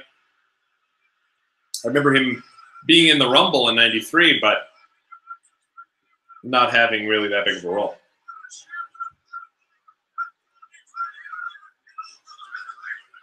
One of the things that is pretty cool, though, I wish they make an elite figure of it, is right after King of the Ring 90. Look at Owen Hart.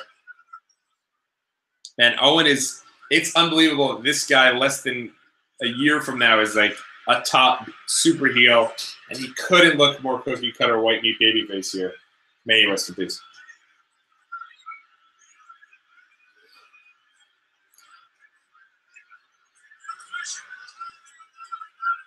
Bruce is so wet. You can tell he is not a happy guy that he is so wet.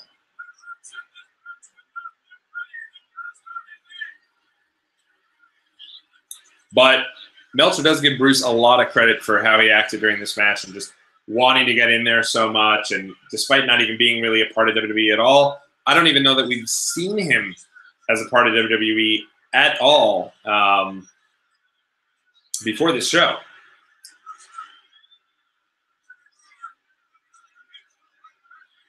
To the point that I remember one of the big prevailing thoughts for me was, oh crap, Bret has more brothers. It's not just Owen. Like, I always knew that Davey was his brother-in-law, that Jim Neidhart was his brother-in-law, and that Owen was his brother. But now it's like we're getting introduced to more Harts. And we get introduced to Keith Hart in Survivor Series 1993. That was it for Bruce in terms of in-ring goes. He has his match here. He has the Survivor Series 1993 match, and I believe that's it. So Bret Hart, in saying he wanted Owen to kind of get that push, really kind of goes against what Bruce Hart, really, and he doesn't necessarily do it on purpose, but he kind of cost Bruce a big payday and a big run in WWE.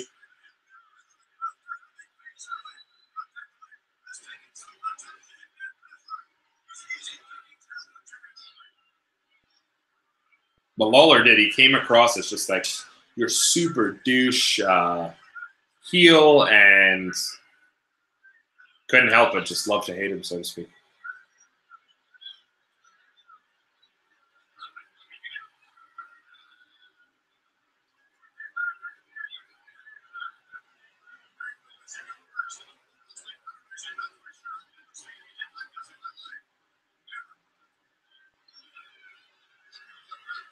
Lawler hiding the crutch behind his back. But yeah, right after the King of the Ring 1993, when Lawler would start to wrestle, he actually had a brief period of time where he'd wrestle in pink and black. If you go back and watch, I believe it's one of the Raws right after King of the Ring when he starts to make appearances before Bret Hart eventually returns to confront him.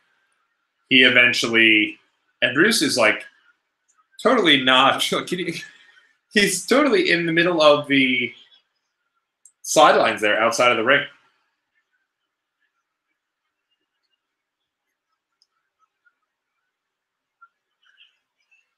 Hanging out right on the exposed padding. He's not in his seats at all. But it's kind of a cool thing to have the Hart family sitting there.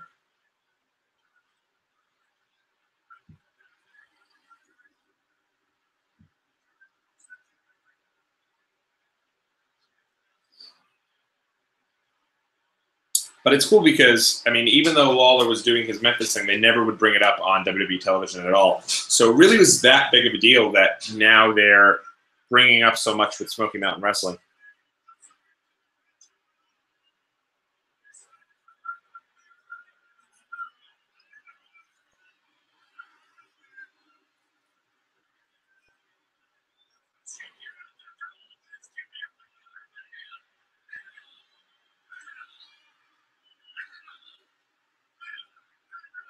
And they look like they're stiff as can be, Bret and Lawler. I think Bret always says the act of a great wrestler is being able to make it look like you're hurting your opponent so much, but then afterwards you get back there, you give each other a hug, and everyone's totally fine. And you can see here two of the all-time greats, Lawler and Bret Hart, doing their thing in the ring, and both of them are really laying into one another here.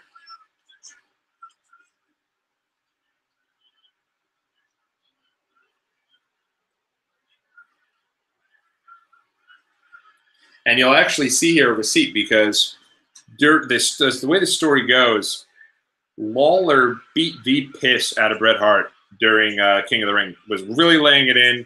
He was super snug, and Bret had the idea that this match was going to be, he was going to really lay it in during this match. And when he goes ahead here and he starts doing, the thumbs up, thumbs down, way before Batista did the same thing, some 10 years, 12 years later, Bret is about to do the sharpshooter. And in doing so here, really reaches back. And you could tell Lawler has nowhere to go. And Bret mentioned, I believe in his book, that he really was pushing back on this and pulling it back as hard as he possibly can. So Bret wins this match here, but now he's out for revenge. And this is WWE storytelling at its best. We're going to get you through the entire year with this storyline, because now Bret is going to just totally lay this in. The Hart brothers are super pumped. They're stoked about it. But now they're starting to get a little nervous because Bret is not letting go of this hold at all. And he really is. He's folding him up like a sardine. And he would talk about how in the back he got a good chuckle out of the fact that Lawler would be seen crawling to the back because he just couldn't walk after this because of how far back he is wrenching that sharpshooter.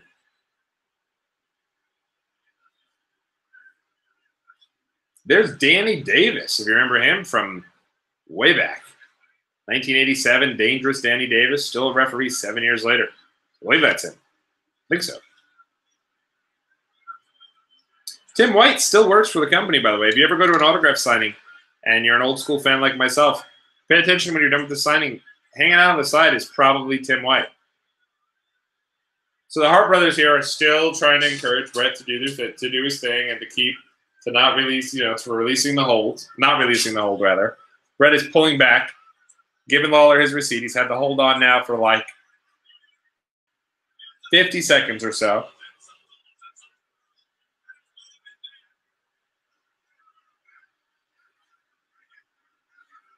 And he is just reaching back on that.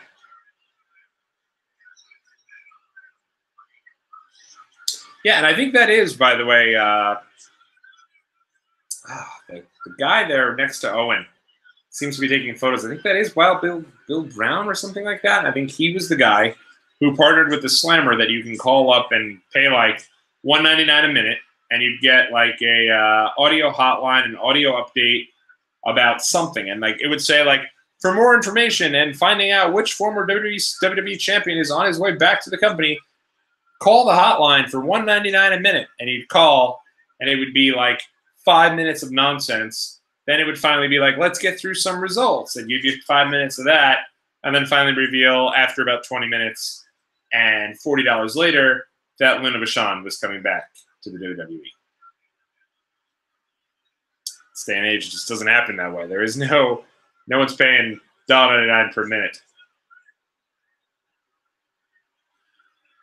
So now Bruce is in the ring. Owen's in the ring. They're trying to call in the Hart brothers to get Bret off of Jerry Lawler. And this starts to now look at Owen, by the way. He's got cowboy boots on, the leather pants. I would call this look for Owen Hart. It's weird that Bruce does not have the trademark Bruce Hart shades on.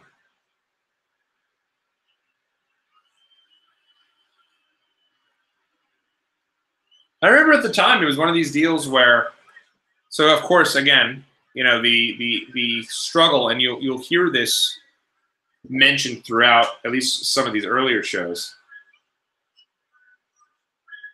So that Bret refuses to release the hold. So Lawler is now getting the win here, and that just continues the.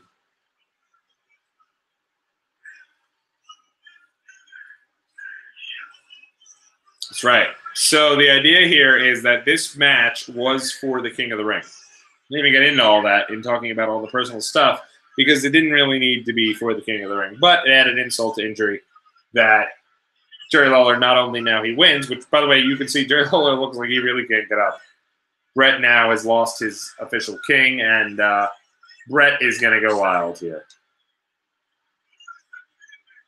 Bruce is really... He is, I got to give credit where credit's due.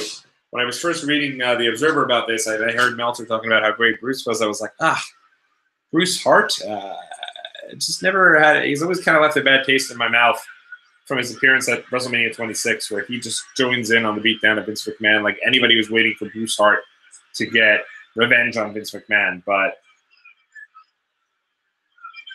randomly here, Bruce Hart seems like he's giving Pat Patterson a big...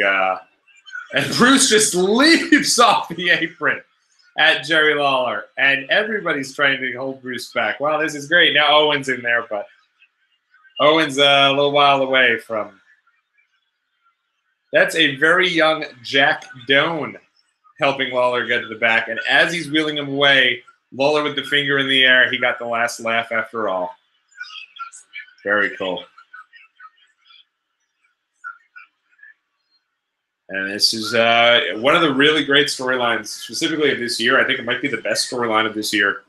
No disrespect to the call to action Lex Express campaign, but Bret and Lawler are certainly the highlight, in my opinion, of this show. We're going to get some real... The reason I saved a lot here to talk about towards the end of this show. I believe there's 3 matches left, and 2 of them are dog shit terrible, and one of them is the main event. So I'm actually excited to tune in for the rest of this show. Ooh, Somebody with a bye-bye Burger King. Each bye spelled B-Y. Yeesh.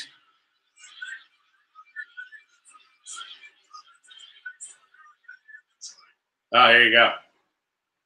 Lex Luger. Oh, Ludwig Borga. So going into this show, you can really tell, the thought process had to be Lex Luger's winning the title.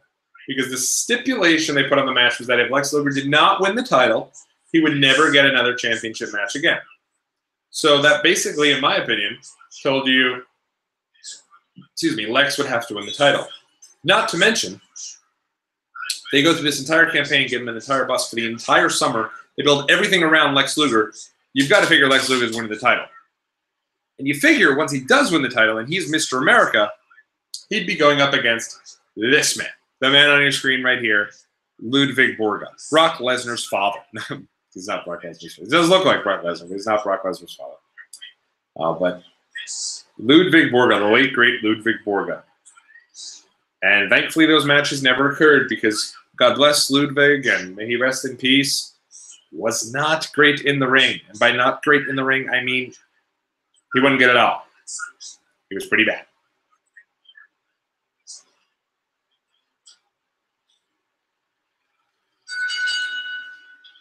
So I think it's safe to say, unfortunately, they've taken the 900 hotline out of the show.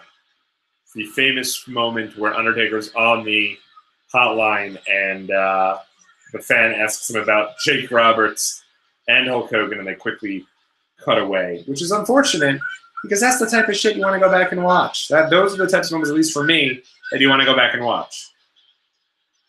Like, I remember, like, going back and watching the old Raws, to me, are the best because of seeing those commercials, seeing those old commercials, seeing 1-2-3 Kid and Razor Ramon battling to the back and 1-2-3 Kid running out the door as Razor Ramon chases him. And you see that famous kind of walkway into the Manhattan Center. So he's from Helsinki, Finland. He is the answer to a shoot fighter in 1993. He is Ludwig Borga. And I believe, yeah, pull up old Ludwig here.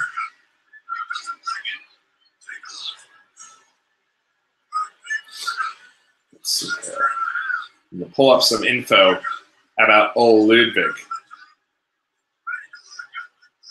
And now let's see.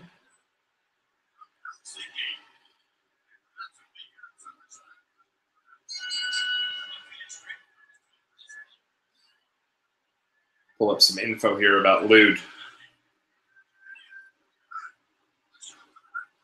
Tony Halm. And believe it or not, Tony Halm was only 47 when he passed away in 2010, but Tony, and unfortunately passed away due to a gunshot, self-inflicted gunshot wound. That's terrible. Especially because he had actually done well for himself as a politician. In office, he was a member of the Finnish Parliament of Helsinki. So all this is a shoot. Yeah, that's definitely upsetting.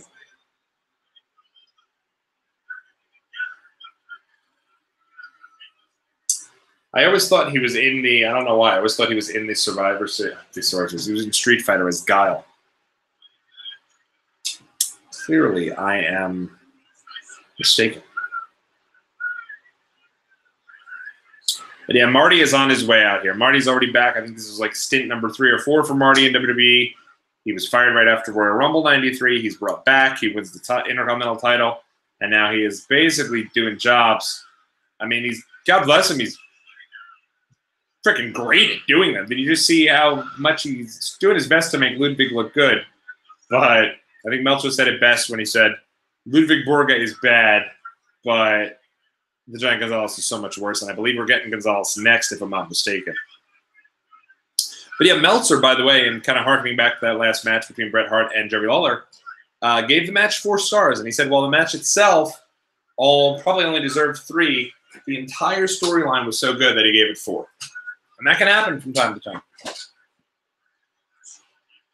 We've all had those moments where you watch a match and maybe the match itself wasn't so great, but the storyline was so good you kind of get involved in that. So Pretty cool. Borga's whole thing is he just randomly stops and goes. That's his entire character. That's it. He's done it like 10 times. But yeah, that never. I'm not sure if Ludwig Borga and Lex Luger ever had a full one-on-one match. Borga would be a big part of the Survivor Series 1983 main event, and here he's clearly a badass, you know, being built up, but as like the next big thing. But didn't happen. Did not work out as a wrestler.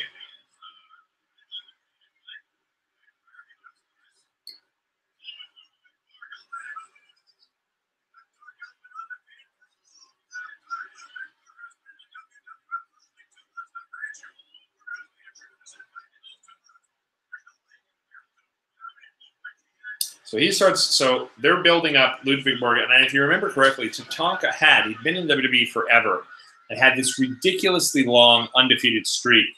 And it was actually Ludwig Borga who came along and beat Tatanka, used the chair and pinned him with one finger, pinning Tatanka and ending his undefeated streak that they built up for years and years and years.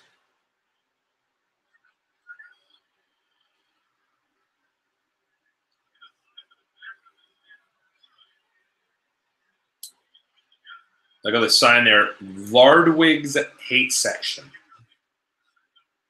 Pretty terrible.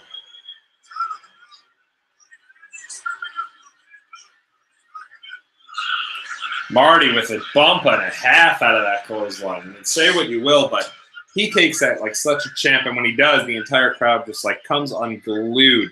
And they were glued prior to him taking that bump. Very much so glued. If you're tuning in specifically for all the Intrepid, the USS Intrepid stuff, we're going to get to it. We're going to talk about it basically throughout that entire main event as to where the company was.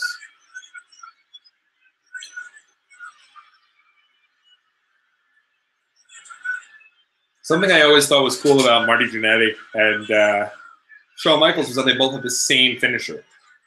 They still use the crescent kick, which eventually became Sweet Chin Music, because when they were together, they were both using that as a tag team move. So it was like kind of that was still their callback to the Rocker days.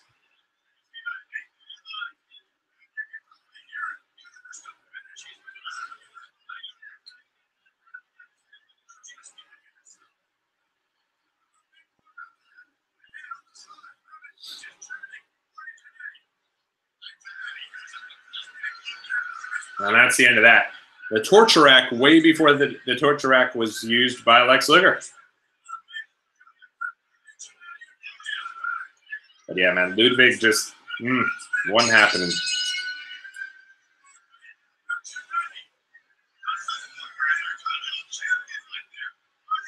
So they're building him up there, but he is on the fast track. And again, it looks like, man, if you were a betting man, your WrestleMania 10 main event, Ludwig Borga versus Lex Luger for the world title. Because Luger's winning it here, and Borga's going to go on an undefeated streak, straight to the moon, and then it's going to be Lex Luger as your champ, defending the title against Ludwig Borga at WrestleMania 10. Thank God, none of that.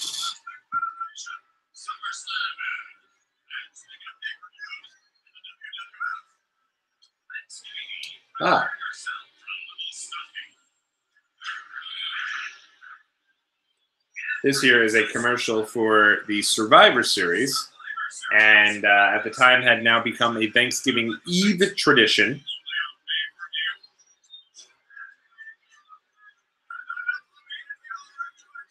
And then even they got the red, white, and blue flags on the.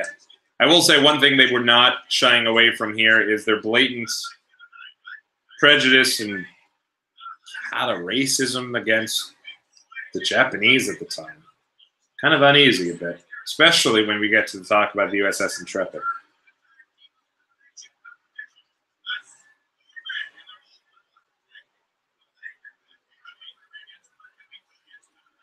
They're talking about all the Survivor Series.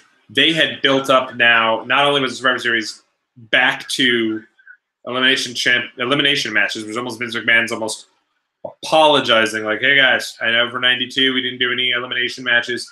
They're all back for 93. We won't make that mistake again. But unfortunately, they did continue to make that mistake. But they did go to the 4-on-4 matches for Survivor Series 93. All right. The Undertaker against the Giant Gonzalez. So, Giant Gonzalez, back when I was a kid, man, you hope that youngster has that RIP urn and has made a couple $100 for that on eBay. But in any event, Giant Gonzalez, the first time in wrestling that somebody scared the hell out of me more than anybody else was the Giant Gonzalez. How much did he scare them? Look at this, man. I mean, he's freaking, not only did he scare the hell out of me, like a, ooh, boogie boogie, he scared me so much that when he first made his debut at the Royal Rumble 1993, I freaked out.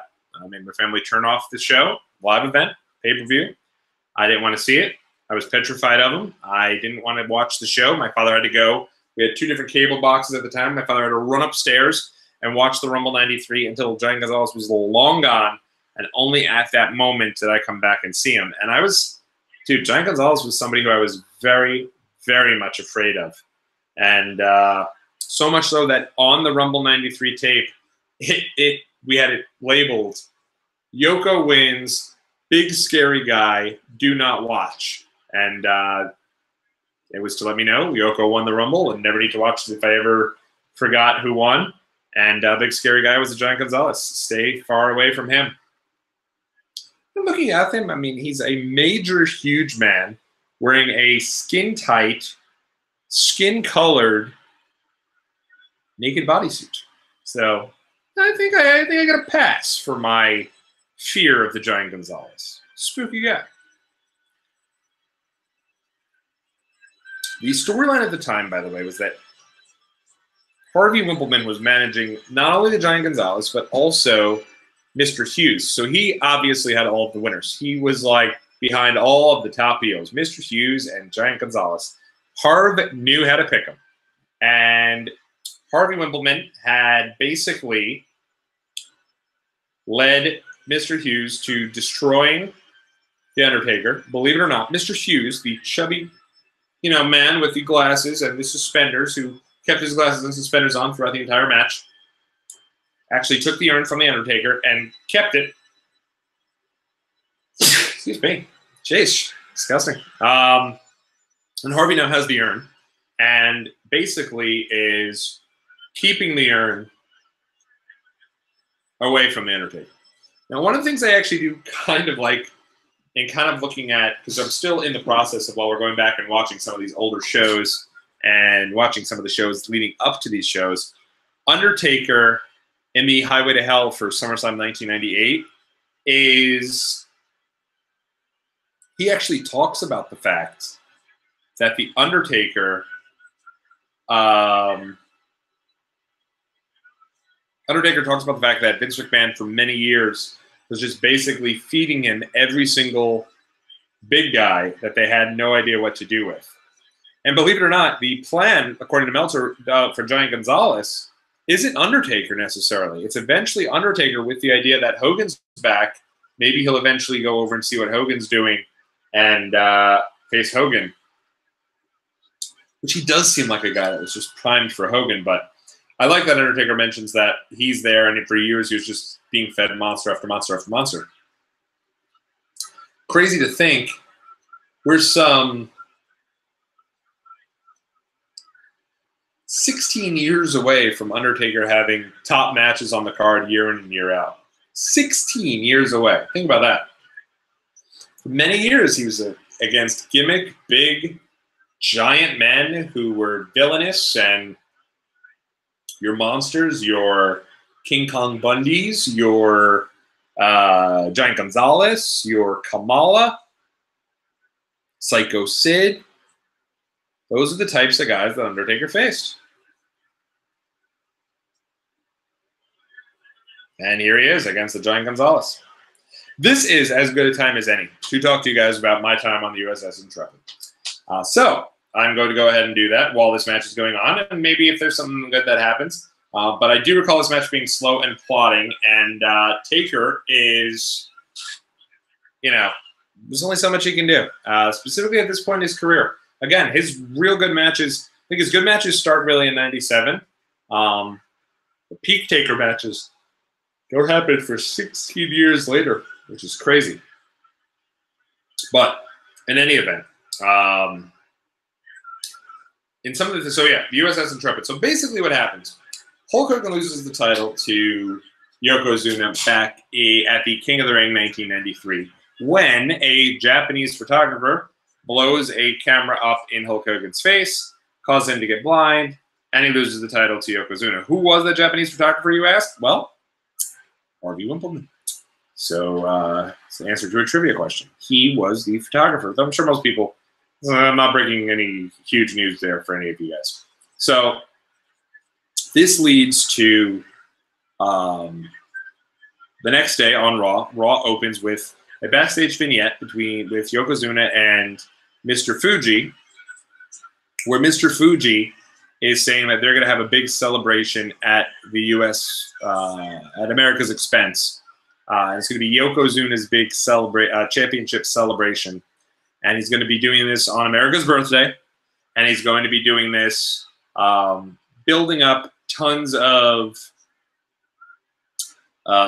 really just tons of he's welcoming all comers. He wants all comers from the world of sports as well as the best and greatest WWF superstars to challenge him so that he can squash them and he can celebrate his championship victory and his victory over America. And he wants to beat all the American wrestlers and all the Americans on America's birthday. And in all honesty, that's a pretty badass storyline there. And for many, many years, the 4th of July was synonymous with this event. It was built up as a big deal, and it was the type of event that my parents loved to take me to.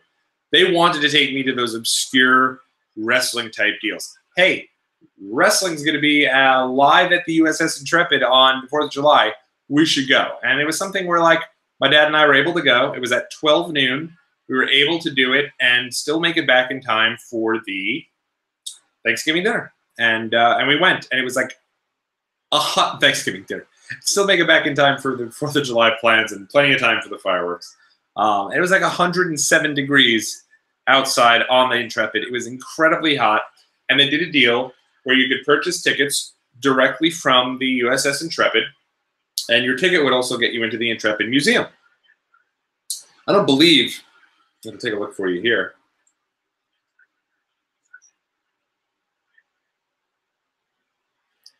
Let's jump in here.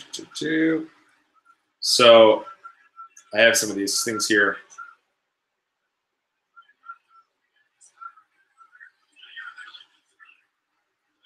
Yeah, it still exists to this day. The Intrepid Sea, Air, and Space Museum. So you'd go, you'd pay one fee, you'd get a chance to go stand out on the incredibly hot, steaming hot USS Intrepid, and you would be able to witness this event and witness sports celebrities and sports stars and wrestlers alike try to get up there and slam Yokozuna.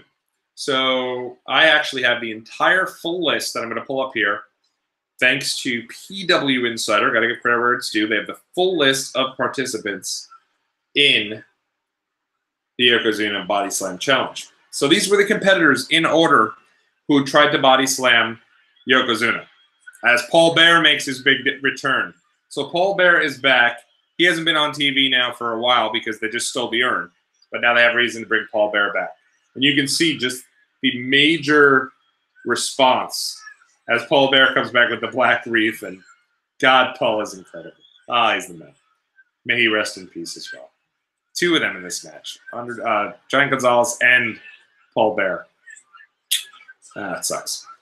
All right. So Lee Rosen from the New York Giants was the first person to go. And I remember him because he also performed America the Beautiful. And yeah, and actually, if you watch the highlights on Raw, they show you Lee Rosen from the Giants singing America the Beautiful. Next up was Joe Morris of the New York Giants. big time running back for the New York Giants.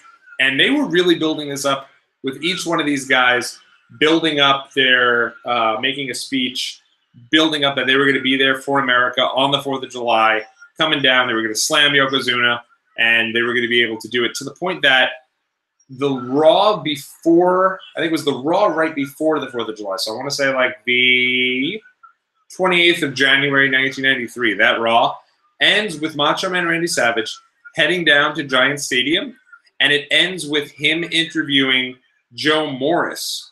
And Joe Morris talks about how he's coming and he's going to body slam Yokozuna, and he is going to be the one to do it. And he grabs Macho's shades and he grabs Macho's glasses.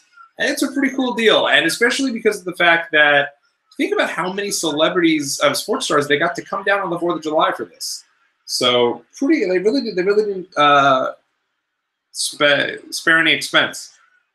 Sean Cronin of the Philadelphia Flyers. Next up was Bob Backlund, who's still in the midst of his return. If you remember, Bob Backlund did return to WWF in early 1993, did awesome in the Royal Rumble itself, but then Bob Backlund was never really, he was kind of on and off television until eventually going crazy and randomly winning the championship at Survivor Series 1994. Julio Pasua, who was a professional jockey, he obviously failed.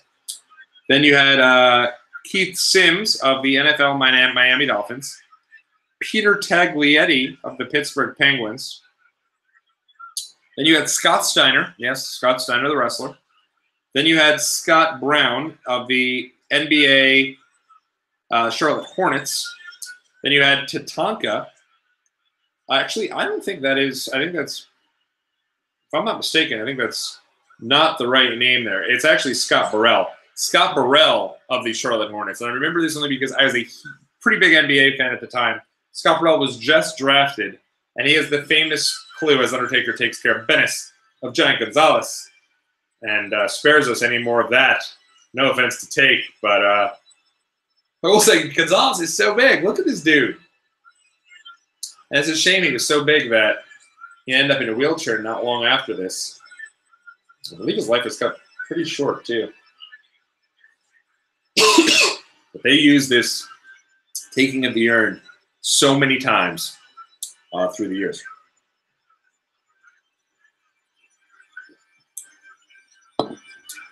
Yeah, so Scott Burrell, he had just been drafted by the Charlotte Hornets. They have this mislisted here, and I remember him going up there and refusing to lift Yokozuna, just realizing, hell, that ain't going to happen. And that being that. Tatanka, I remember Tatanka, people really thinking he had a chance to do it. Everybody, he was super into, I don't recall if he's on the show, which is, he might be. I feel like there's maybe another match in between this one and the main event. But he has like nothing going on for him at all during the, good God, Giant Gonzalez is about double the size of Harvey Winkleman. Literally double the size. Harvey might be 4 feet, Giant Gonzalez 8 feet. I mean, he is so big and just massive here.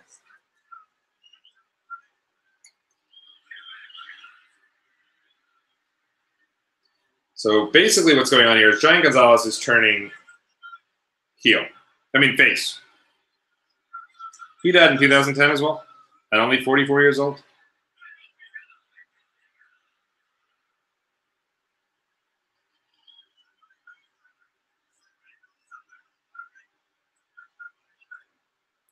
He wouldn't even last, though. He would leave WWE by October.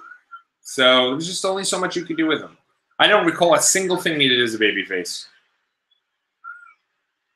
Just wasn't going to work. Just wasn't so good in the ring. And I remember him because at the time, I had cards, WCW cards. Even though I wasn't a fan of WCW, somebody in my family got me WCW cards.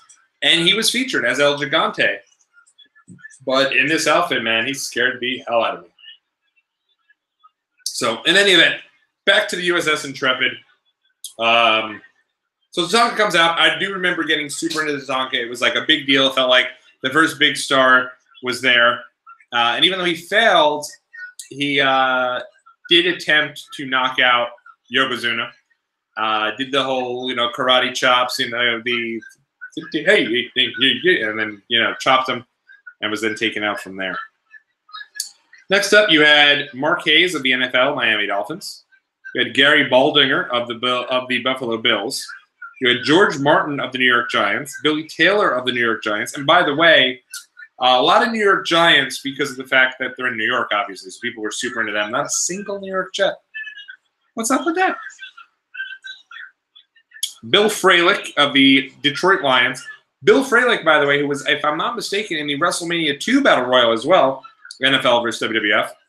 And I also remember, not from my time being there, but in going back and watching, Bill Fralick, it looks like he's legit trying to lift Yokozuna, and it's almost like Yokozuna's like, whoa, whoa, whoa, put me the hell down.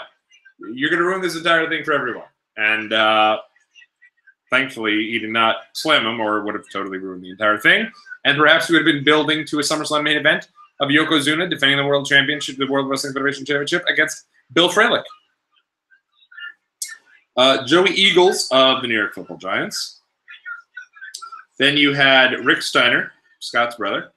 James Campen of the NFL Green Bay Packers. And I remember him being one of the guys they were really building up on Raw week after week and cutting little promos about how he was going to be the one to slam Yokozuna, and was not to be.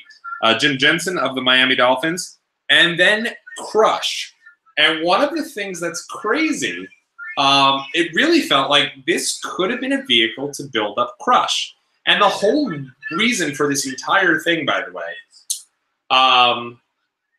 is because Hulk Hogan was unable to slam Yokozuna at King of the Ring 1993. And if you go back and watch that, they talk about that over and over and over again. Hey, it's the Smoking Guns. So there is an extra match thrown in here. And I bet that's Tatanka, who's coming out to join them. Very cool. Look at these guys. They got guns. Sheesh.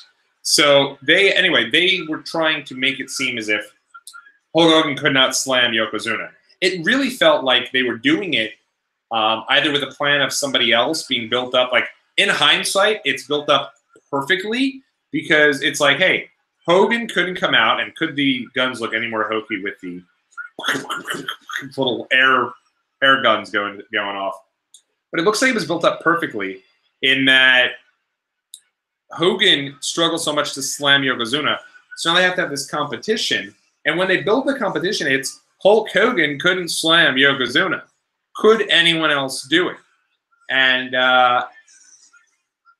I believe during the Something to Wrestle With episode, they ask if that was always the plan. Was it always for Lex Luger to eventually be the one to do it? And Bruce Prichard says, no, that was not the plan during Hogan's match with Yokozuna. It was just something that was mentioned. But in any event, Crush really was the guy that they were building as the biggest hope of the people who were doing of the superstars. He had the best chance. He was going to be the one to body slam Yokozuna, and was going to do so by really he was going to do so because of the fact that leading up to this show, he had a match against Bastion Booger, who was like over 400 pounds, and Crush slammed them like 3 or 4 times with little struggle whatsoever. It was as if this guy was a lightweight. And there's Jim Ross. I knew my WWF radio buddy was going to be there. Look at Jim Ross, Gorilla Monsoon on WWF radio, up above in the rafters, watching on a monitor. Here come the head shrinkers. So I guess Fatu's injury wasn't enough to keep them off the show, but perhaps rather than being in a tag title match, they're instead in a 6-man with Bam Bam Bigelow. Cool. So yeah, no Randy Savage at all on this show. He's a complete afterthought when it comes to a lot of these things, which is unfortunate. So Crush comes out. He's trying to slam Yokozuna, and I remember really thinking, we really thought Crush was going to be the one to do it, and maybe Crush would be the next challenger. But it was not to be. Got one leg up, and then Randy Savage was the one who said he wanted a chance at him. And at the time, Savage was really there because of the fact that he was hosting Mania with Todd Pettengill, and Todd Pettengill was the host of the show. And I remember them doing something for Randy Savage music video. And I think at the time I had already, so Straight from the Heart, which was the Randy Savage song that was on the WrestleMania the album that was made in 1993. My favorite wrestling album of all time as a child. I listened to it many occasions and still pull it out to this day, not the cassette, but the CD to get ready on every WrestleMania Sunday. I play the oh, whoa, whoa, oh, WrestleMania, fighting to survive every year. And I promise I won't sing too many more times on the podcast. But I played that one, and with the release of that, music videos were really big at the time. So WWF had also released a Coliseum home video for a couple different tracks that were on that CD. It was for Slam Jam. It was for WrestleMania. It was for Hacksaw Jim Duggan's USA. And it was for the Macho Man Straight Through the Heart. And before they even got things started on the USS Intrepid, they had built up, they started to film things specifically for the USS Intrepid. I mean, for Macho Man Straight Through the Heart music video while being there. They did, I believe, like 2 or 3 times, too. But, of course, if there's one thing everyone remembers from being there at the USS Intrepid, it was that it was ungodly hot. Again, I can't put into words. I remember my father wanting to go home basically the second this thing started and me just not allowing him because I was convinced something big was going to happen. And really what I was convinced about was that Hulk Hogan was going to come back. My hero, the Hulkster, was going to come back and be the one to slam Yokozuna. Because of the way that it was built up, it made so much sense. They kept saying Hulk Hogan couldn't body slam Yokozuna. They kept mentioning this. This was a selling point of the event was Hogan couldn't do it. Duggan couldn't do it. Is there anybody that can do it? And I remember there was like this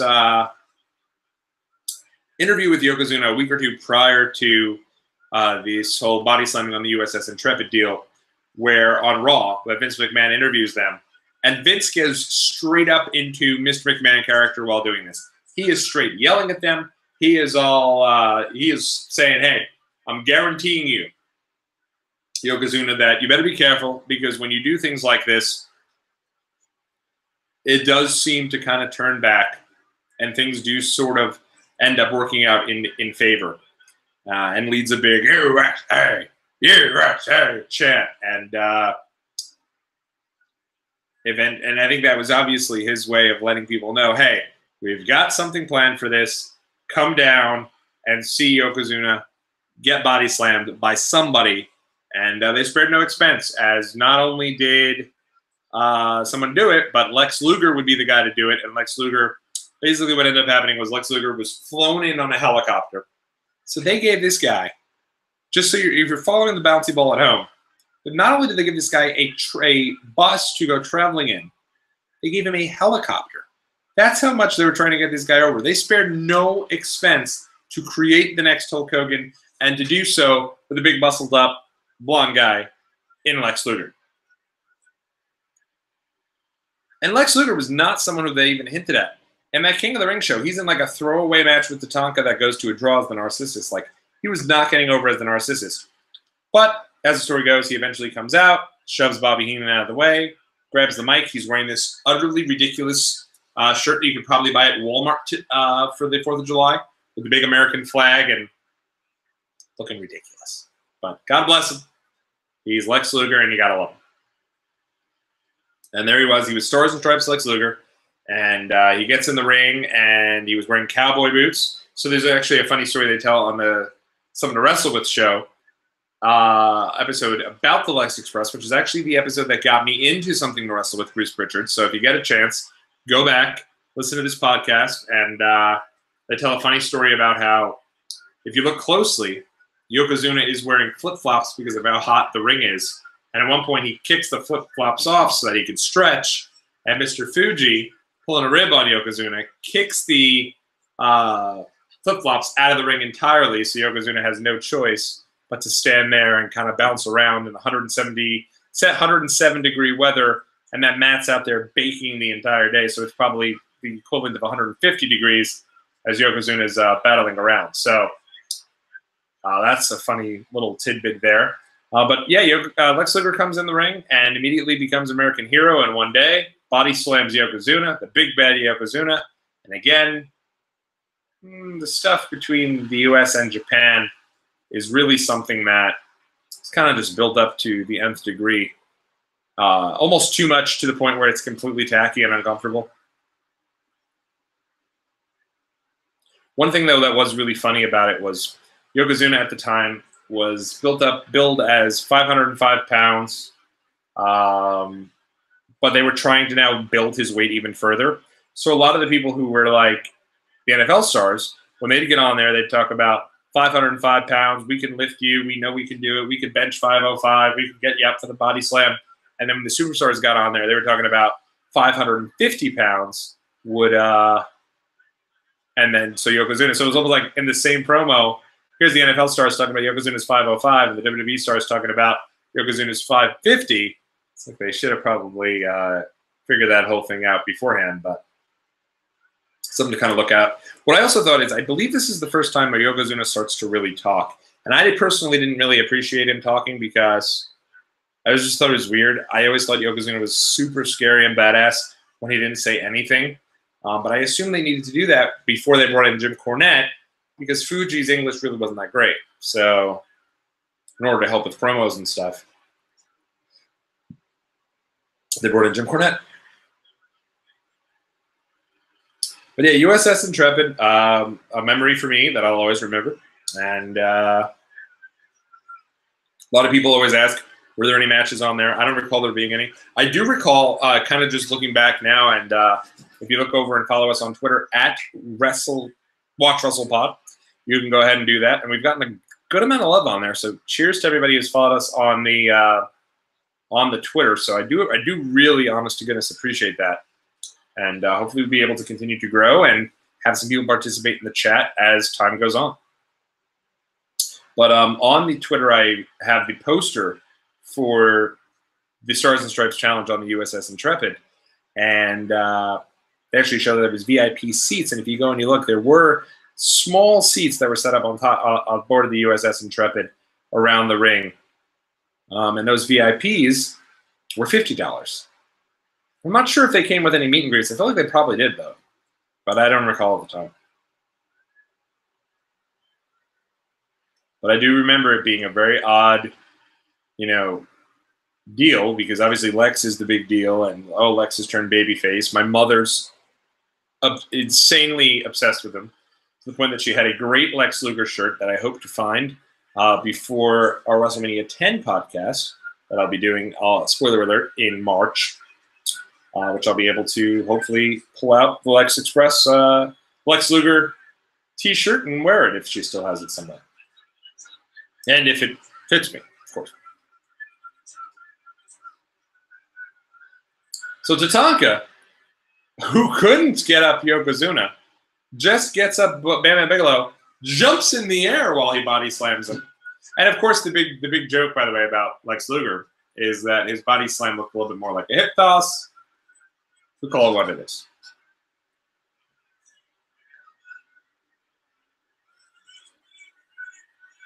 At least he got him up. Imagine if he had slipped and fallen. His big moment, and he couldn't get up Yoko.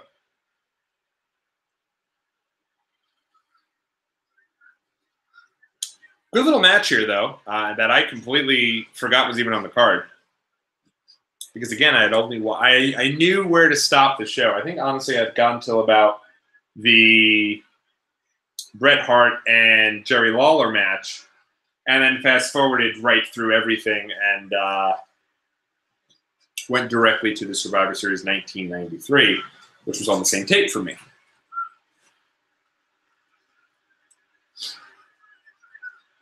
Bam Bam Bigelow, man, one of the most underrated high flyers. Crazy to think he's still about 2 years away from his big push as well.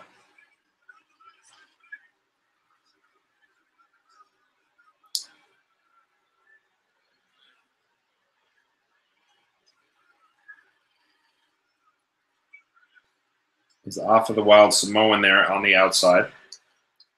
By the way, that guy in the ring currently, who just got that Fat 2 was getting kicked by Billy Gunn way before he found fame for his posterior as Mr. S, is Fat 2, who would eventually go on to claim to fame as Rikishi. And I wonder if his two twin boy sons are in the crowd, the Usos.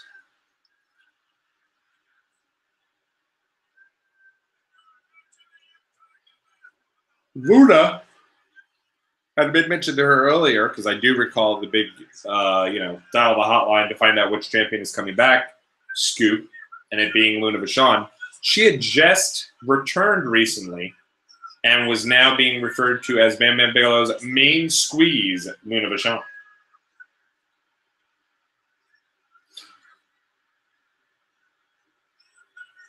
Look at this.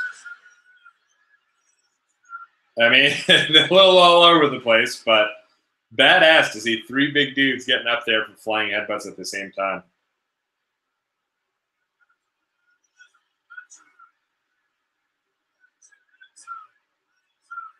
Tatanka with yet another win. They were really building him up, and I'm not sure he held a single title until he was a heel and won the tag titles with Bam Bam Bigelow. I think he won the tag titles with Bam Bam.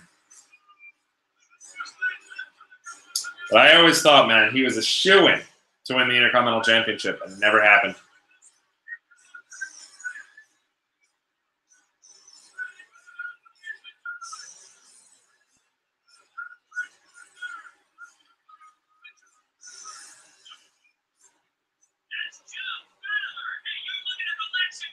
There you go. Lex Express call to action campaign, sponsored by IcoPro, talking to Lex's driver.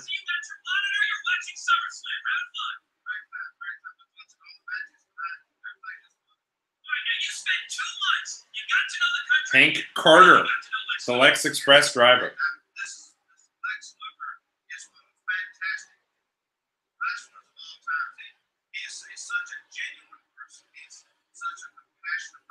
This is the type of shit I love, so excuse me as I indulge with you guys.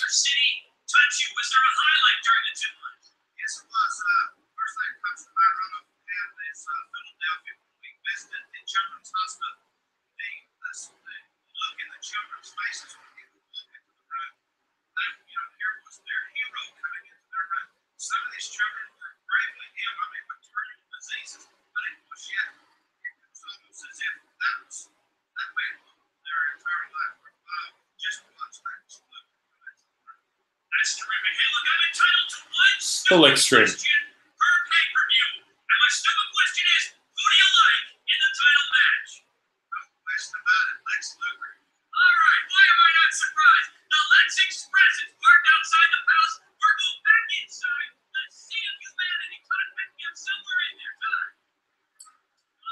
Oh, Joe Fowler, man. It's like they went out of their way to find some random dude. I enjoy these little interviews as well, with Todd going out, interviewing these people. This guy is in a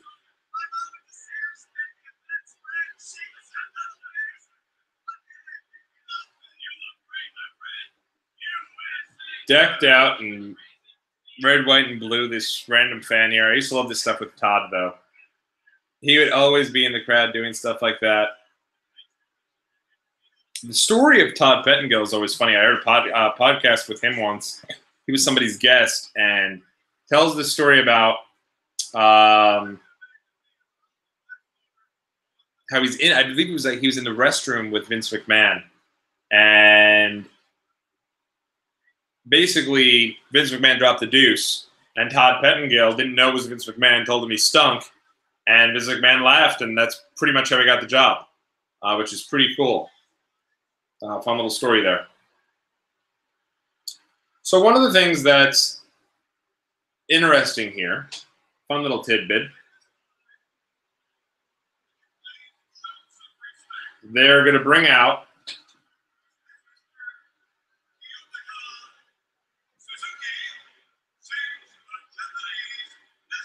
So if you notice there, the guy holding the flag is the former member of the Orient Express. There he is, holding the flag. The original Orient Express before Kato took his place. There he is, doing his thing.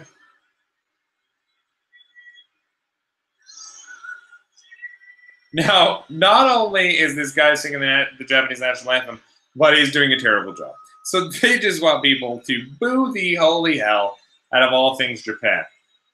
Then I did see one Japanese flag in there, though. Listen to him. They've got what I always liked about this, though, was that Yokozuna was always given the flowers by the two young Japanese women who would always present him with kind of the roses and everything to that extent.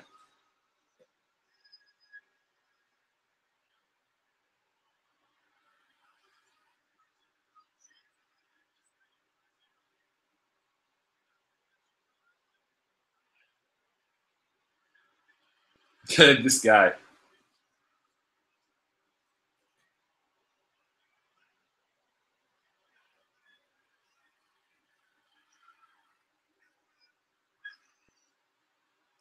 Aaron Neville, who, if I'm not mistaken, has made a couple different appearances for WWE. They must really enjoyed him at the time. Ah, there he is. I was missing the old Macho Man, and he couldn't look any more Americana if he tried. But this is really kind of what he was doing at the time. He was more being transitioned. He was doing the ambassador role. There's that guy with the blonde hair randomly walking in the background again. He's being built as the master of ceremonies, and he'd come out and get a big pop, and was out of the ring, in my opinion, for a while until Crush, the whole feud with Crush, which was like his last big feud for WWE.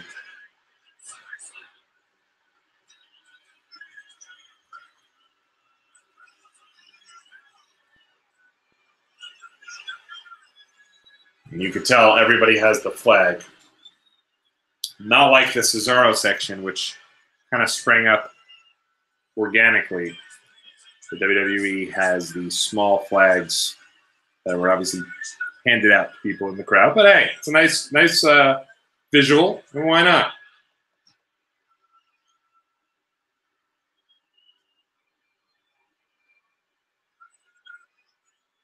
But yeah, Macho he'd get a big pop, and people would be stoked to see him, but he was really just being downplayed. At the time, it was thought that he was too old to be considered somebody who would be a main eventer. And if we turn back and take a quick peek,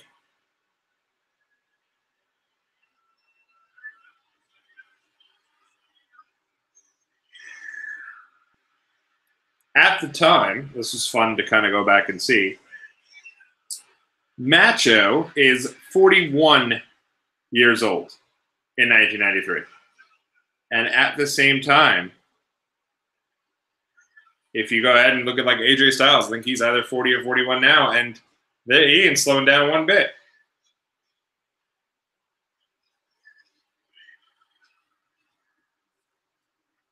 By the way, this singer here that Macho's introducing, Aaron Neville, he says the world-famous Neville brothers. His younger brother, Adrian Neville, is a superstar that kind of disappeared for WWE. Okay. No relation to Adrian Neville.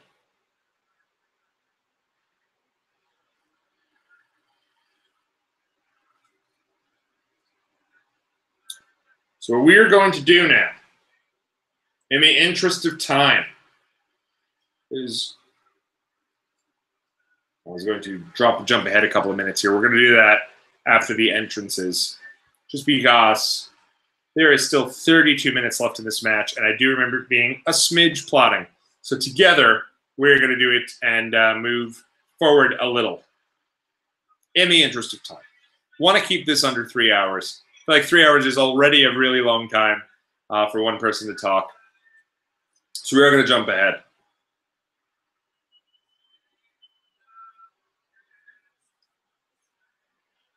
But really interesting that I think this is one of the only times they've done this where you had the American national anthem and the Japanese national anthem.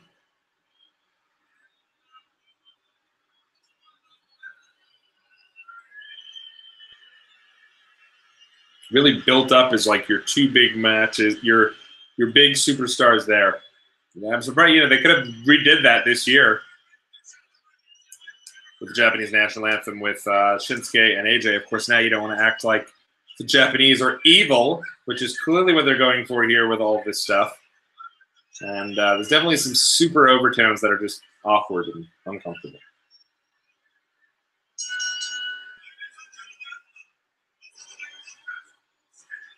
So we'll get them in the ring, and then we'll skip ahead like 10 minutes. We're going to cheat this by a little. Something that we've not done, something we won't do too often. But I do recall this match being slow and plotting. So we're going to move up a little bit. Now, we will quickly just kind of set the scene. So at this point, Yokozuna is badass. He is a monster. He's plowing through everybody. Sure, he lost that match to Hogan at WrestleMania 9, which kind of set him back a little. But he's just destroying everyone right and left. And really coming across as that legitimate, super tough guy. And one of the things that I always thought, kind of as a kid, was it was the first heel the first unstoppable heel that I remember. It's like I kind of remember Earthquake and him doing the whole squashing of the snake and him doing the, destroying the Hulk Hogan. But I was too young to remember Andre the Giant. Andre was a babyface for a long time before he was a heel. Yoko has a solid run here of about the beginning of 1993 all the way till 1994, WrestleMania 10, when he eventually loses the title to Bret Hart, where he is just this unstoppable force, and it's cool to see. Cool to see now. At the time, I hated it. I was confused. I didn't understand why the heel wasn't getting his comeuppance.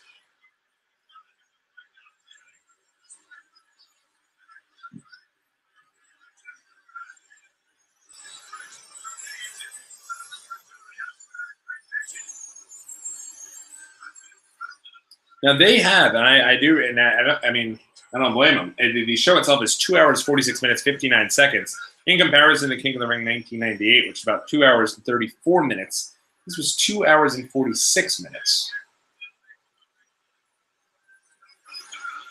Part of that is because I know they have some silly video tied to the end of this, which, while that plays, we'll kind of go over stuff for next week and get you guys out of here before it gets all too late.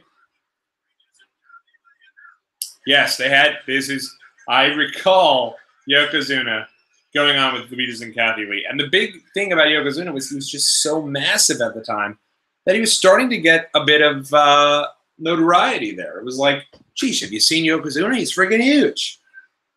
But despite being pretty big, moved pretty well. Ah, poor Macho. Oh, man. Fuji has passed away in this match. Macho has passed away in this match. Yokozuna has passed away in this match. Depression sitting in here, man. This stinks. This is hard to watch sometimes.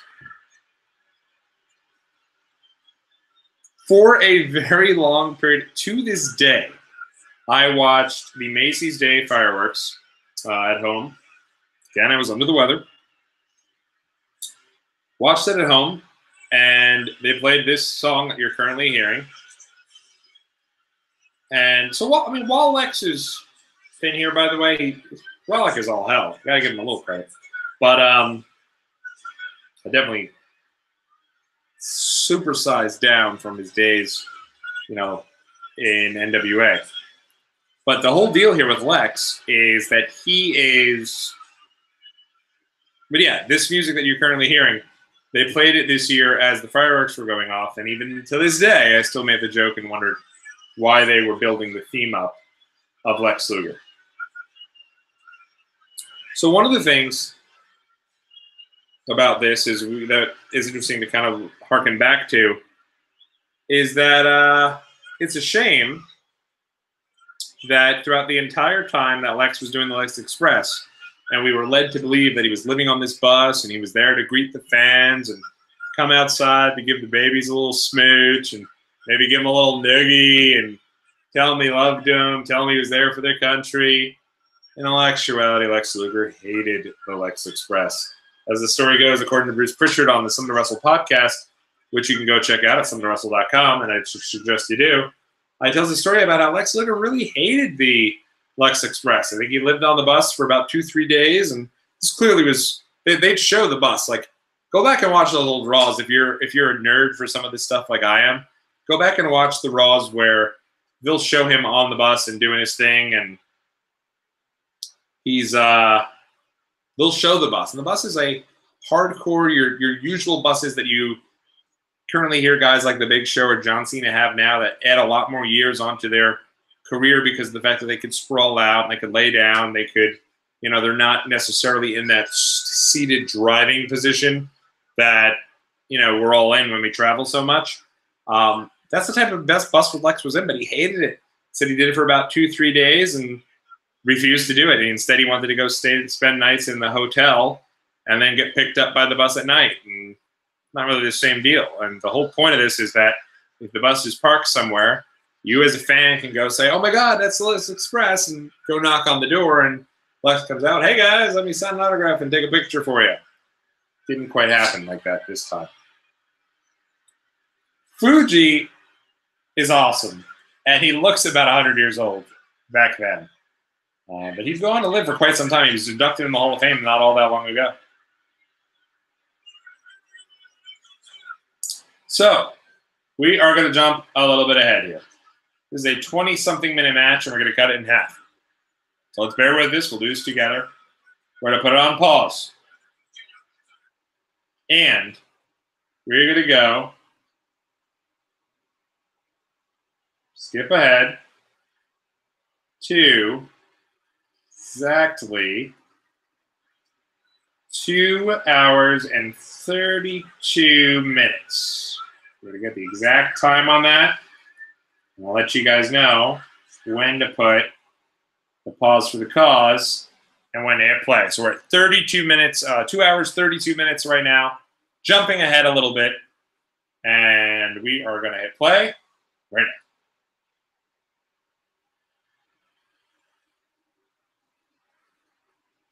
So think about that, though, as Yokozuna goes for the cover here on Lex, and now we're at 2:32. He gave these guys like 25 minutes. That's far too long. Yokozuna looks like, God, he's ready to just pass out. And remember, at the time now, people weren't really too used to seeing Lex Luger in the ring. He hadn't done too many house shows because he was doing the Lex Express thing. At least he was supposed to be. Little did he know he's actually spending every single night in a hotel. Which kind of threw away from the whole idea.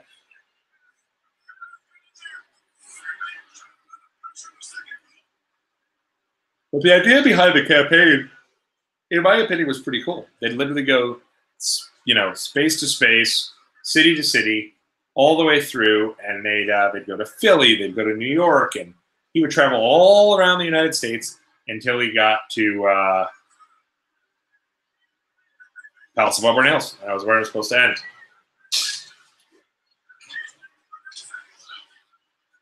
I know they're currently in the process of making a build-your-own Elite figure set for Mattel where you could build your own Heartbreak Hotel.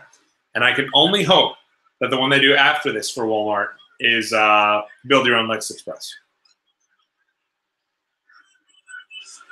Though I must say that the Elite figure of Lex Luger, made in the USA Lex Luger, I believe he's from Elite Series 30. I always thought his hair was way too short, but the figure's on the money. That might be one of the better ones they've done because Lex does have some really short hair that I do not ever recall him having. They go full tilt with Lex Luger after this. I remember Survivor Series 93 starting with the Luger family in the living room, wishing from your family to theirs a happy Thanksgiving. So they are full tilt behind Lex Luger.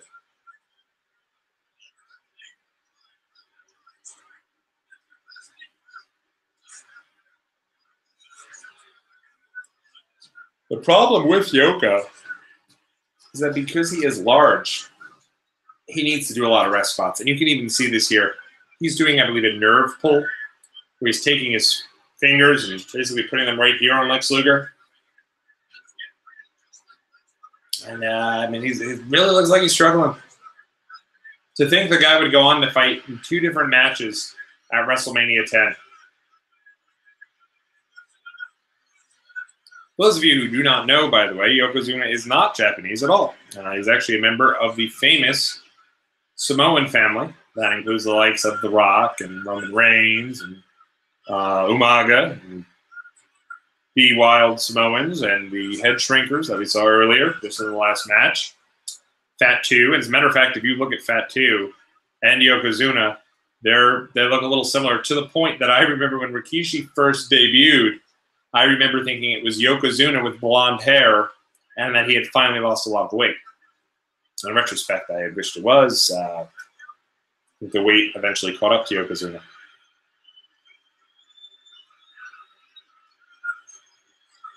But yeah, when you hear Yokozuna cut promos too, he sounds very similar to the Wild Samoan guys.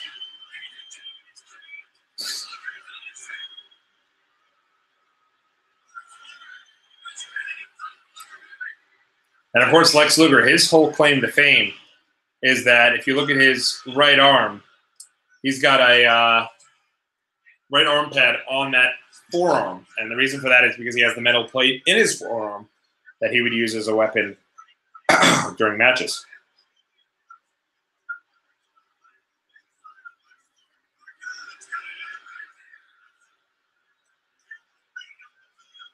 Yokozuna with a huge splash.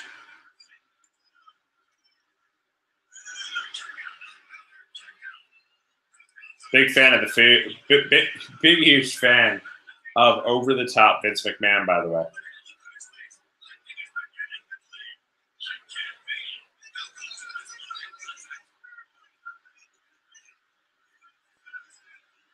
Look how young Cornette is there, by the way. And no specs. I feel like I do not have any recollection of Jim Cornette not wearing specs.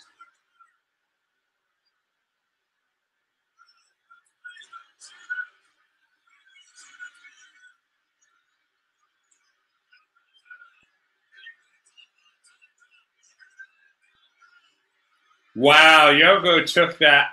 I do not recall Yoko ever doing a bonsai drop where he just straight lands on his ass like he did there.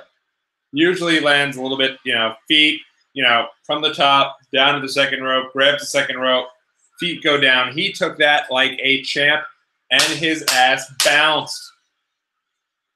Go back and watch that. That's fucking incredible stuff.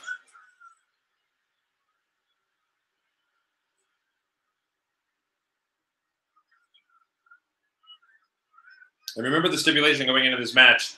Lex Luger wins the match, and he's champ. If he loses, he never gets another title match again.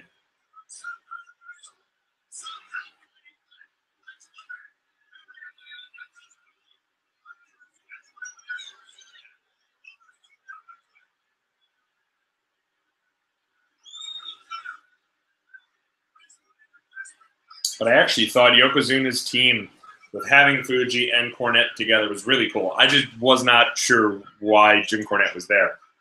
And now, obviously, looking back, not 6 years old anymore, you can tell, well, he's there because he was needed.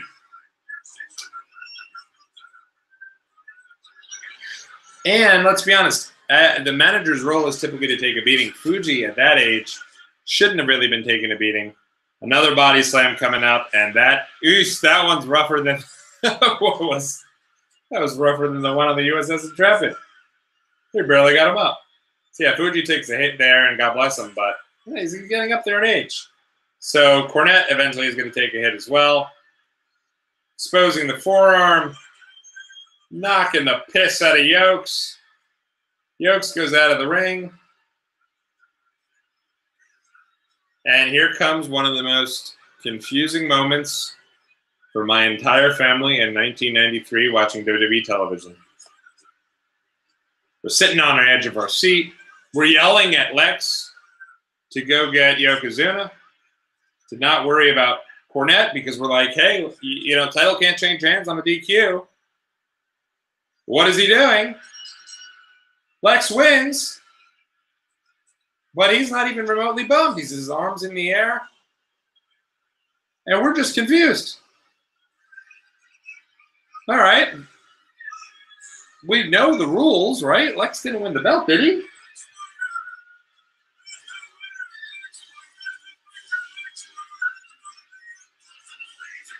So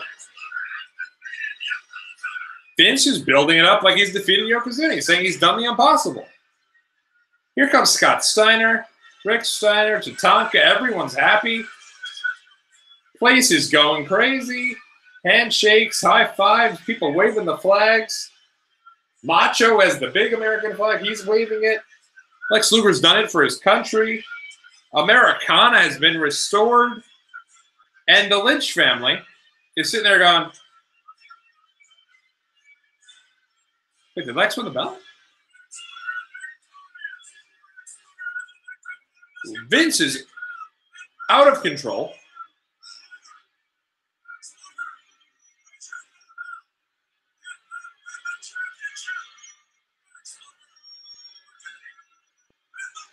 And now Vince is telling us he hasn't won the championship. So we're like, okay, well then why is he waving the flag?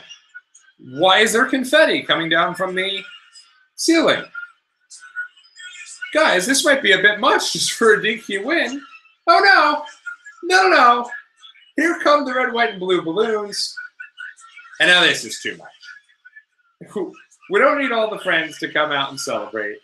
We don't need all Macho swinging the flag back and forth. We don't need all the balloons. Scott and Rick Steiner looking like this is the happiest moment of their life. Lex, huge, big grin, big flag. The guy has just lost his only opportunity to win the belt. Huh? What are we missing here? And we'll get into, Ben Meltzer makes a great point here.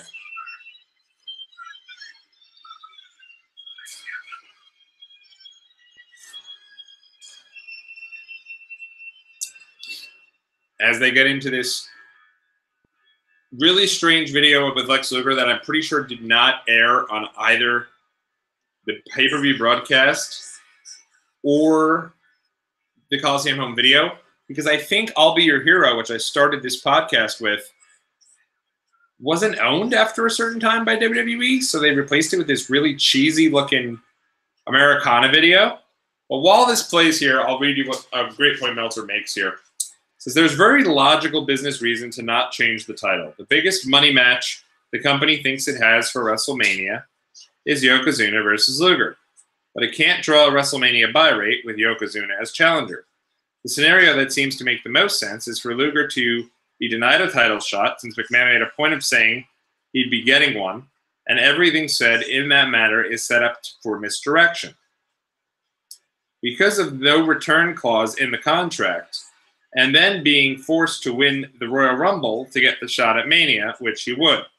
Whether it was a good or bad decision, and it was a decision made many weeks ago not to change the title, by the way, will be determined by the fall business. As for major positives, and he goes into some more stuff about Lawler and Bret Hart. So that was the thinking here. What Bruce Pritchard mentioned was his thinking, as you see Lex laying in the bus that he hated and posing with his children. So I assume are his real kids. You do see them making an appearance, by the way, in the Survivor Series video as well. But as Pritchard mentioned during his show, the idea was just Yokozuna was doing great as champ, so why not continue to build up the super hot heel? But to me, just felt like you gave the guy a bus. You sent him on this call to action campaign we're currently watching now of him going to all these children's hospitals and loving life on the road and thinking life is just couldn't get any better and handing out and smirking from ear to ear in his American flag shirt. You do the whole USS Intrepid. You have him come in on the helicopter. And then you have him fail? Where's he here? Is that a baseball game? And you have him fail.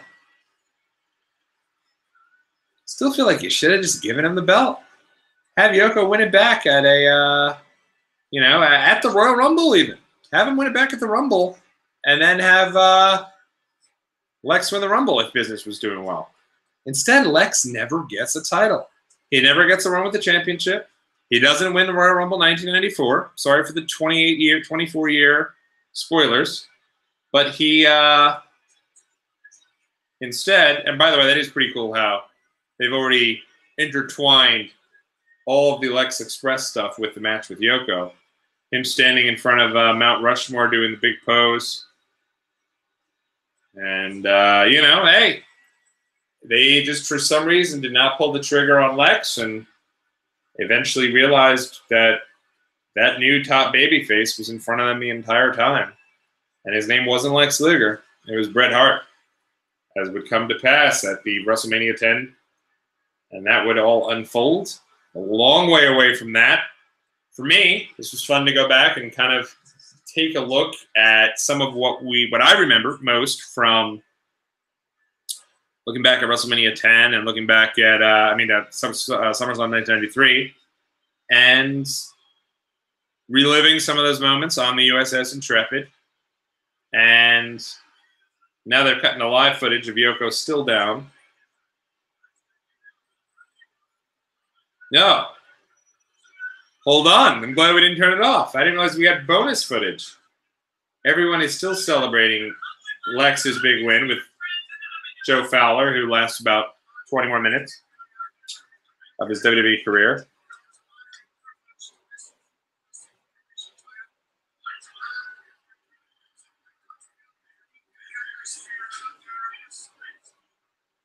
And here's Ludwig. Ludwig Borga. I told you we were bleeding there. But wouldn't it have made a little more sense? Wow, Rick Steiner without the earmuffs, by the way. But wouldn't it have made a little more sense to have maybe Lex win the belt here, and now he's standing here as champ, and his new challenger comes and gets him? But I get what they were saying, and it did build up Yokozuna as this unstoppable monster that even in defeat, he keeps the belt, and even in defeat, he does his thing.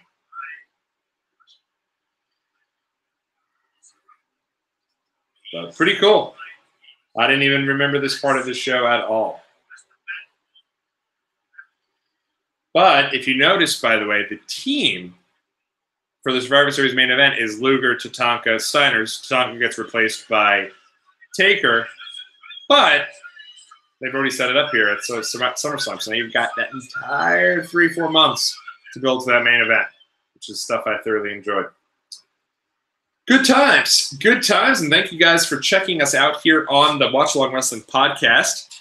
Week 2 in the books here. Make sure you give us a follow over on Watch Wrestle Pod, at Watch Wrestle Pod, over on Twitter. And make sure to send me your comments. You can also follow us on thedailyspotlight.com. Thedailyspotlight.com is our host for all of our different podcasts. And make sure to keep an eye here on this YouTube page as the Wrestling Drive will be making its return tomorrow. We'll be looking at all things Extreme Rules and some of the some of the predictions that we have. Kind of looking forward to that. So should be fun. Until then, everybody, thank you so much for checking us out. Next week, right here on the Watch Along Wrestling Podcast, we're going to be moving along 14 years down the road. Sorry, 16 years down the road. Almost 16 years to the day from our last episode. We're looking at, today we did SummerSlam 1993. The next event we're going to look at, we're going to go to the Summer of Hardy in 2009. We're going to go to Night of Champions. I get confused there. The Night of Champions 2009. We're going to rewatch that show. I was there live for this show. A whole bunch of stuff I was there live for, not only for this show, but the week prior to this. I am now on the Twitter, so we can go back and watch some, read some tweets from that weekend from my Twitter. I was down in Philadelphia not only for the Night of Champions 2009, but also for Dragon Gate USA the night before. It was a classic wrestling weekend, one of many that I had set up, and we're going to jump way ahead to 2009 now, and Night of Champions 2009 will be next week on the Watchalong Wrestling Podcast, right here, 9:30 p.m. on a Wednesday evening. Until next time, everybody, this has been your main man, Tommy on the Spot. Thank you so much for checking us out. Take care. Have a great night.